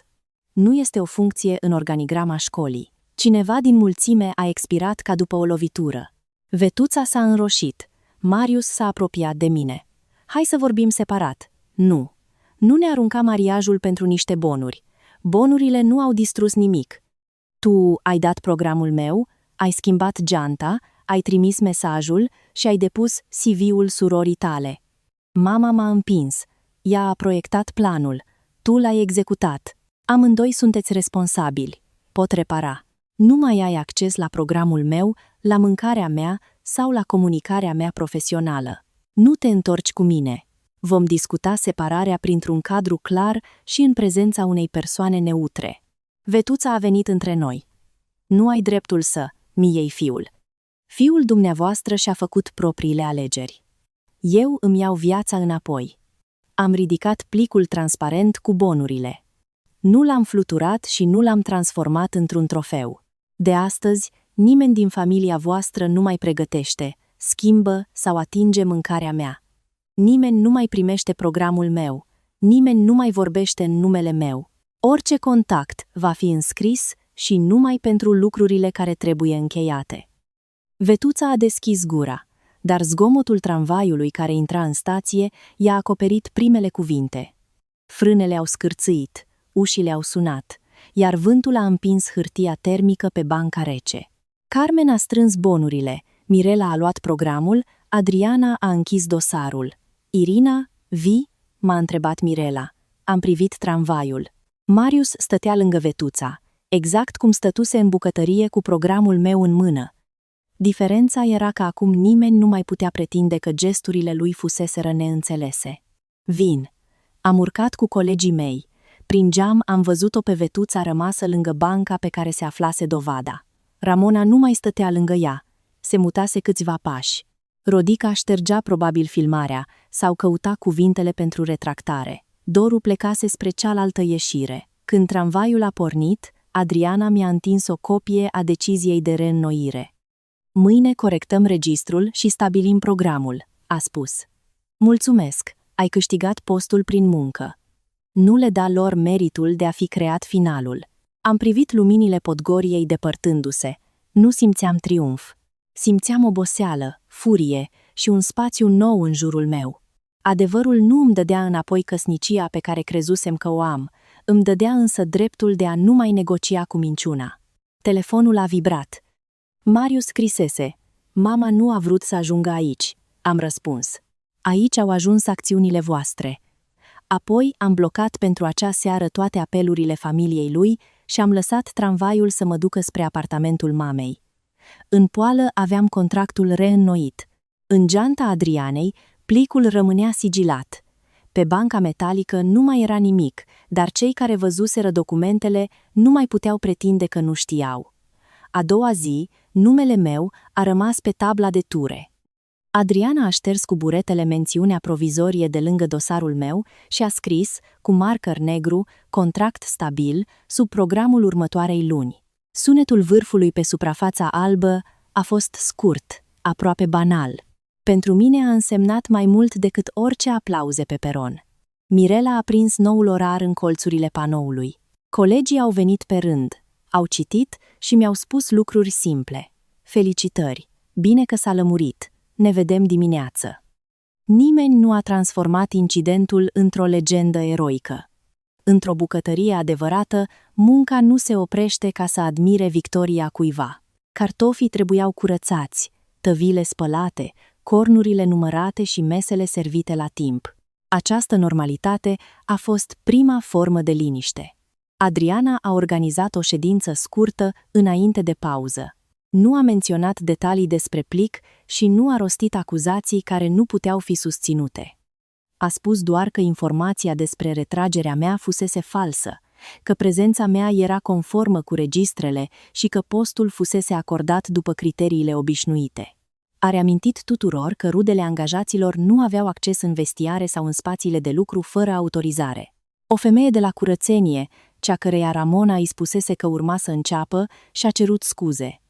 "Am crezut că este hotărât," a zis. Vorbea atât de sigur. "Și eu am învățat că siguranța vocii nu ține loc de document," am răspuns.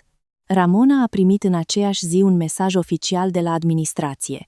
Candidatura spontană fusese înregistrată, însă nu exista un post liber, iar orice viitoare selecție urma să fie anunțată public. Nu am văzut reacția ei imediată. Mi-a trimis seara o fotografie a mesajului și o propoziție. Am înțeles. Nu știam dacă înțelesese întregul rău sau doar faptul că nu primea serviciul. Nu i-am cerut o confesiune mai frumoasă. I-am răspuns că orice comunicare despre cantină trebuia să treacă prin procedura publică și am închis conversația. Rodica a scris în grupul blocului înainte de prânz. Textul ei nu era elegant, dar era suficient de clar. Informațiile despre absențele mele veniseră de la Vetuța nu fuseseră verificate, eu nu renunțasem la contract, iar școala îmi confirmase postul. A șters fotografia făcută în tramvai și clipul neterminat de la Podgoria.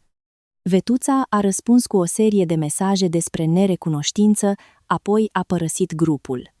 Doru a încercat să glumească, spunând că femeile au mărit o ciorbă până a ajuns dosar. Rodica i-a trimis fotografia bonurilor de pe bancă și i-a scris să nu mai repete ce nu verificase. Pentru prima dată, ecoul familiei s-a întors împotriva sursei lui. La cantină, incidentul a produs și o schimbare practică. Dulapurile vestiarului au primit încuietori noi, accesul tehnic a fost limitat, iar orice aliment adus din afară trebuia păstrat separat. Nu am cerut reguli construite doar în jurul meu. Adriana a transformat o vulnerabilitate într-o procedură pentru toți. Marius a fost mutat temporar de la lucrările din zona cantinei până la încheierea verificării interne. M-a așteptat la ieșire în aceeași după, amiază. Nu s-a apropiat de poartă, ci a rămas lângă mașină. Avea cearcăne și purta geaca deschisă, deși vântul era rece. "Poți retrage sesizarea despre mesaj?" a întrebat fără salut. "Nu este o sesizare inventată de mine. Este un fapt consemnat de școală. Dacă spui că a fost o neînțelegere, îmi păstrez mai ușor poziția. Nu a fost o neînțelegere. Mama mi-a spus că trebuie să pregătim conducerea. Eu nu am vrut să te rănesc. Ai vrut ca mesajul să producă un rezultat. Am vrut să nu ne trezim fără o soluție." Soluția era Ramona în locul meu. Marius și-a frecat palmele. "Da, dar am crezut că tu vei găsi altceva. Poate mai aproape de casă, poate cu mai puține ore. Nu ai căutat pentru mine un alt loc. Ai pregătit pentru sora ta locul meu. Pentru că mama era disperată. Ramona nu avea venit stabil. Atunci o ajutați să caute, nu creați absențe în dosarul meu, a clătinat din cap. Continui să spui, voi, ca și cum eu aș fi pus plicul, tu ai dat programul. Tu ai schimbat geanta, tu ai trimis mesajul, tu ai depus CV-ul, tu ai spus că salariul trebuie să rămână în familie. Aceste fapte sunt ale tale chiar dacă mama ta a desenat planul. A rămas tăcut. Până atunci, fiecare scuză a lui avusese aceeași formă. Vetuța ceruse, Vetuța crezuse, Vetuța se îngrijorase. Când i-am pus alegerile în ordine, nu i-a mai rămas locul comod dintre autor și victimă. Ce vrei să fac? A întrebat. Să accepti că ne separăm. Să-ți iei lucrurile la ora stabilită, cu Nelu și proprietarul apartamentului de față. Să nu intri la mama și să nu mă aștepți la serviciu. Comunicăm numai în scris despre bunurile comune și actele necesare. După atâția ani, îmi dai instrucțiuni ca unui curier.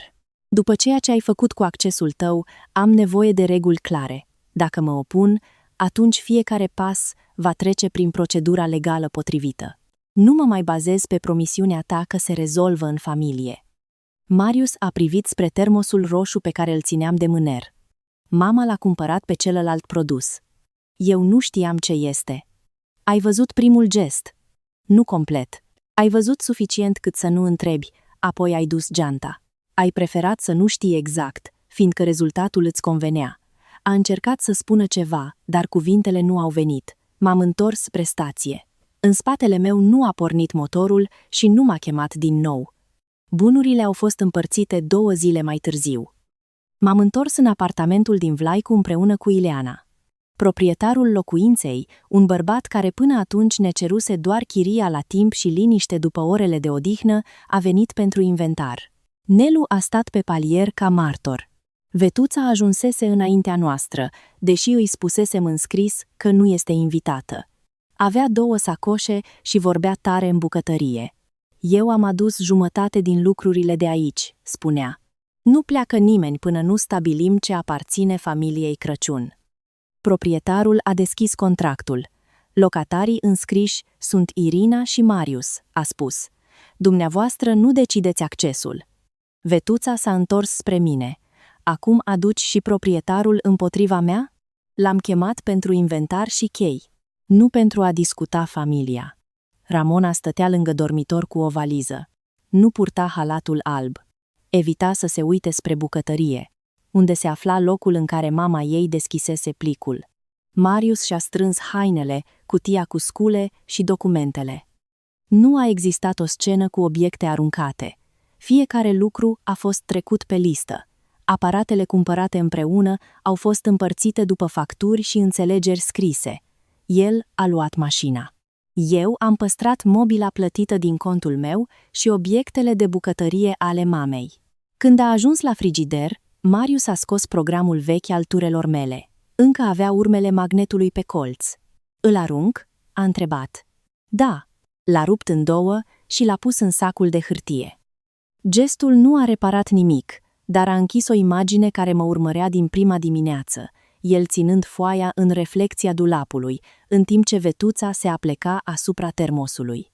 Vetuța a încercat să ia recipientul bordeaux dintr-un dulap. Acesta este al meu, a spus. Ileana i-a arătat fotografia bonului de cumpărare al setului. L-am cumpărat eu pentru fiica mea. Un termos nu face o mamă mai bună. Nu, a răspuns Ileana. Felul în care respecti alegerea omului face diferența. Vetuța a lăsat recipientul. Nu i-am permis să transforme momentul într-o dezbatere despre sacrificiile ei. I-am cerut cheia apartamentului. A spus că nu o mai are. Proprietarul i-a amintit că fusese văzută intrând cu ea. Ramona a deschis geanta mamei și a scos cheia de pe un inel cu o iconiță. Era aici, a spus. Vetuța a privit-o ca pe o trădătoare. Mi-ai umblat în geantă? Nu vreau să mai existe încă o poveste că nu am știut, a răspuns Ramona. Cheia a fost pusă pe masa din bucătărie și notată pe inventar. Proprietarul a schimbat ulterior butucul, nu ca gest dramatic, ci ca măsură firească după retragerea unei copii neautorizate. Marius a închis valiza și a rămas lângă ușă. "Unde vei sta?" m-a întrebat. "La mama până găsesc un apartament mai mic. Poți rămâne aici, eu plec. Chiria aceasta este prea mare pentru mine singură și nu vreau ca fiecare colț să fie o negociere cu trecutul. Deci chiar vinzi tot ce am avut. Nu vindem viața. Închidem contractul și împărțim lucrurile." Proprietarul a confirmat termenul de încetare. Eu aveam timp să mă mut fără penalizare, iar Marius și-a asumat partea lui de chirie până la predare. Nu era o avere ascunsă și nici o casă care apărea din senin. Era un calcul modest, făcut pe o foaie, cu sume pe care salariile noastre le puteau acoperi. După ce au plecat, am rămas câteva minute în bucătărie. Locul părea mai mare fără vocea Vetuței și fără mapa Ramonei. Am deschis geamul. Aerul rece a împrăștiat mirosul vechi de tarhon, detergent și metal încălzit. Ileana nu m-a grăbit. "Vrei să iei ceva acum?" a întrebat. "Termosul și șorțurile.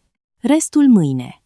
Am luat recipientul roșu, setul de capace și caietul de rețete al mamei. Nu am luat cratița în care Vetuța încălzise ciorba. Am lăsat-o pentru inventar, fiindcă nu fiecare obiect trebuie salvat dintr-o casă care nu mai poate fi locuită. În săptămânile următoare am stat la Ileana într-o cameră cu un pat îngust și un dulap de lemn. Diminețile erau liniștite. Ea își bea ceaiul, eu îmi pregăteam geanta, iar nimeni nu verifica în secret programul prins pe perete. Când gătea, mă întreba dacă vreau. Dacă spuneam nu, punea porția în frigider și discuția se încheia. Am găsit un apartament mic aproape de o linie directă de tramvai. Avea o bucătărie atât de simplă, încât masa se rabata din perete, dar fereastra primea lumină dimineața. Chiria încăpea în salariul meu dacă eram atentă. Nu aveam balcon larg, mobilier nou sau vedere spectaculoasă. Aveam o cheie pe care nu o împărțeam cu oameni care numeau controlul ajutor. Adriana mi-a oferit 2 variante de program după prima lună de contract stabil, o tură mixtă, cu unele după, amiezi, sau tura de dimineață constantă. Înainte, aș fi întrebat ce este mai ușor pentru Marius, când poate folosi mașina sau ce zi dorește Vetuța să facă masă. De data aceasta, am privit foile și am ales în funcție de ritmul meu. "Dimineața", am spus. "Vreau să termin înainte ca orașul să intre în aglomerația de seară."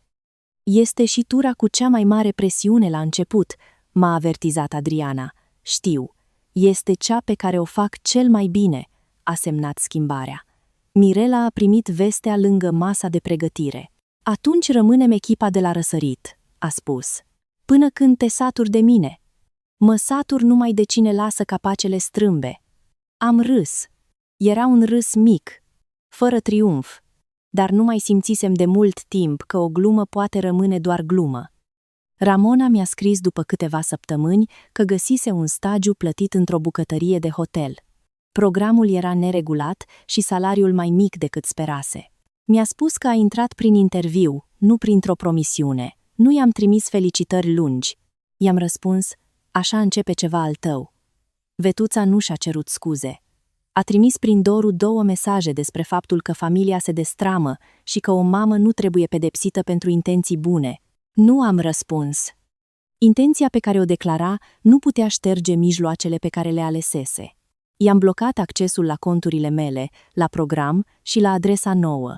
Marius a semnat actele de separare după ce a încercat încă o dată să spună că fusese prins între 2 femei. La întâlnirea scurtă pentru documente l-am corectat. "Nu ai fost prins între noi. Ai mers de fiecare dată spre planul care îți cerea mai puțin curaj. Nu a contestat." A semnat, a împins foile spre mine și a plecat. Câteva zile mai târziu, am cerut administrației școlii să îl elimine din lista mea de contact pentru urgențe. În locul lui, am trecut numărul mamei și al Mirelei. Schimbarea a durat mai puțin de 1 minut, însă mi-a arătat cât de multe legături pot fi corectate când nu mai aștepți permisiunea celui care le-a folosit greșit. Într-o duminică, la puțin timp după mutare, am mers singură prin piața din cartier să cumpăr legume și borcane mici. Nu aveam nevoie de multe. În apartamentul nou încă existau cutii desfăcute, iar masa rabatabilă putea ține numai 2 sacoșe odată. Am ales cartofi, ceapă și un mănunchi de verdeață. Apoi am stat la coadă fără să verific telefonul. La taraba cu produse de bucătărie am văzut un termos aproape identic cu al meu. Vânzătoarea a încercat să mi-l arate, lăudând capacul ușor și culoarea lucioasă. I-am mulțumit și am refuzat. Nu aveam nevoie de un obiect nou ca să-mi demonstrez că trecutul se încheiase. Cel roșu purta zgârietura cunoscută și rămânea folositor. Pe drumul spre casă, Ramona m-a sunat. Mi-a spus că vetuța refuza să vorbească despre altceva decât umilința de la Podgoria și că îl acuza pe Marius că nu fusese suficient de ferm. Nu te sun ca să o scuz, a adăugat. Vreau să știu dacă trebuie să dau o declarație în altă parte. Dacă ești chemată oficial, spui ce ai văzut și ce ți s-a promis. Nu adaugi și nu micșorezi. Și între noi? Între noi nu există scurtătură. Încrederea nu se repară printr-un telefon. A acceptat răspunsul. După convorbire, am cumpărat un covrig cald și l-am mâncat pe o bancă. Era o după amiază obișnuită, fără martori și fără documente așezate în fața cuiva. Tocmai lipsa unei scene a făcut momentul important. Puteam să stau într-un loc public, fără ca o rudă să mi transforme alegerea într-o probă despre caracter. Acasă, am lipit în interiorul unui dulap o singură regulă scrisă pentru mine. Nimeni nu primește cheia din vinovăție. Nu era o deviză pentru ceilalți și nici o frază pe care să o repet. Era o instrucțiune practică, lângă numărul proprietarului și data chiriei. În prima dimineață a noului program, m-am trezit înaintea alarmei. În bucătăria apartamentului meu, am pus apă la fiert și am pregătit o porție de ciorbă de cartofi cu tarhon. Am folosit ingrediente obișnuite, am încis recipientele și am curățat masa. Nu am lăsat geanta lângă ușă. Am ținut-o pe scaun, la vedere, până mi-am pus haina. Ileana venise cu o seară înainte și lăsase pe masă un mănunchi mic de tarhon uscat. Pe un bilețel scrisese, pentru gust, nu pentru frică. Am pus câteva frunze în borcan și restul în dulap. La stație, cerul era cenușiu și subțire. Tramvaiul a sosit cu lumina aprinsă în interior. Am urcat, am validat biletul și m-am așezat lângă geam. Termosul roșu stătea între palmele mele. Capacul se înfiletase greu, exact cum trebuia, iar zgârietura de lângă emblemă era acolo. Orașul s-a mișcat încet prin lumina zorilor. Am trecut de Podgoria fără să cobor. Banca metalică era goală. Nu mai avea pe ea bonuri, program sau plic. Fusese din nou doar o bancă pentru oameni care așteptau tramvaiul. Când am ajuns la școală, Mirela ridica primul capac de inox. Clopoțelul nu sunase încă. Mi-am legat șorțul, am pus termosul în dulapul încuiat și am început tura pe care o alesesem.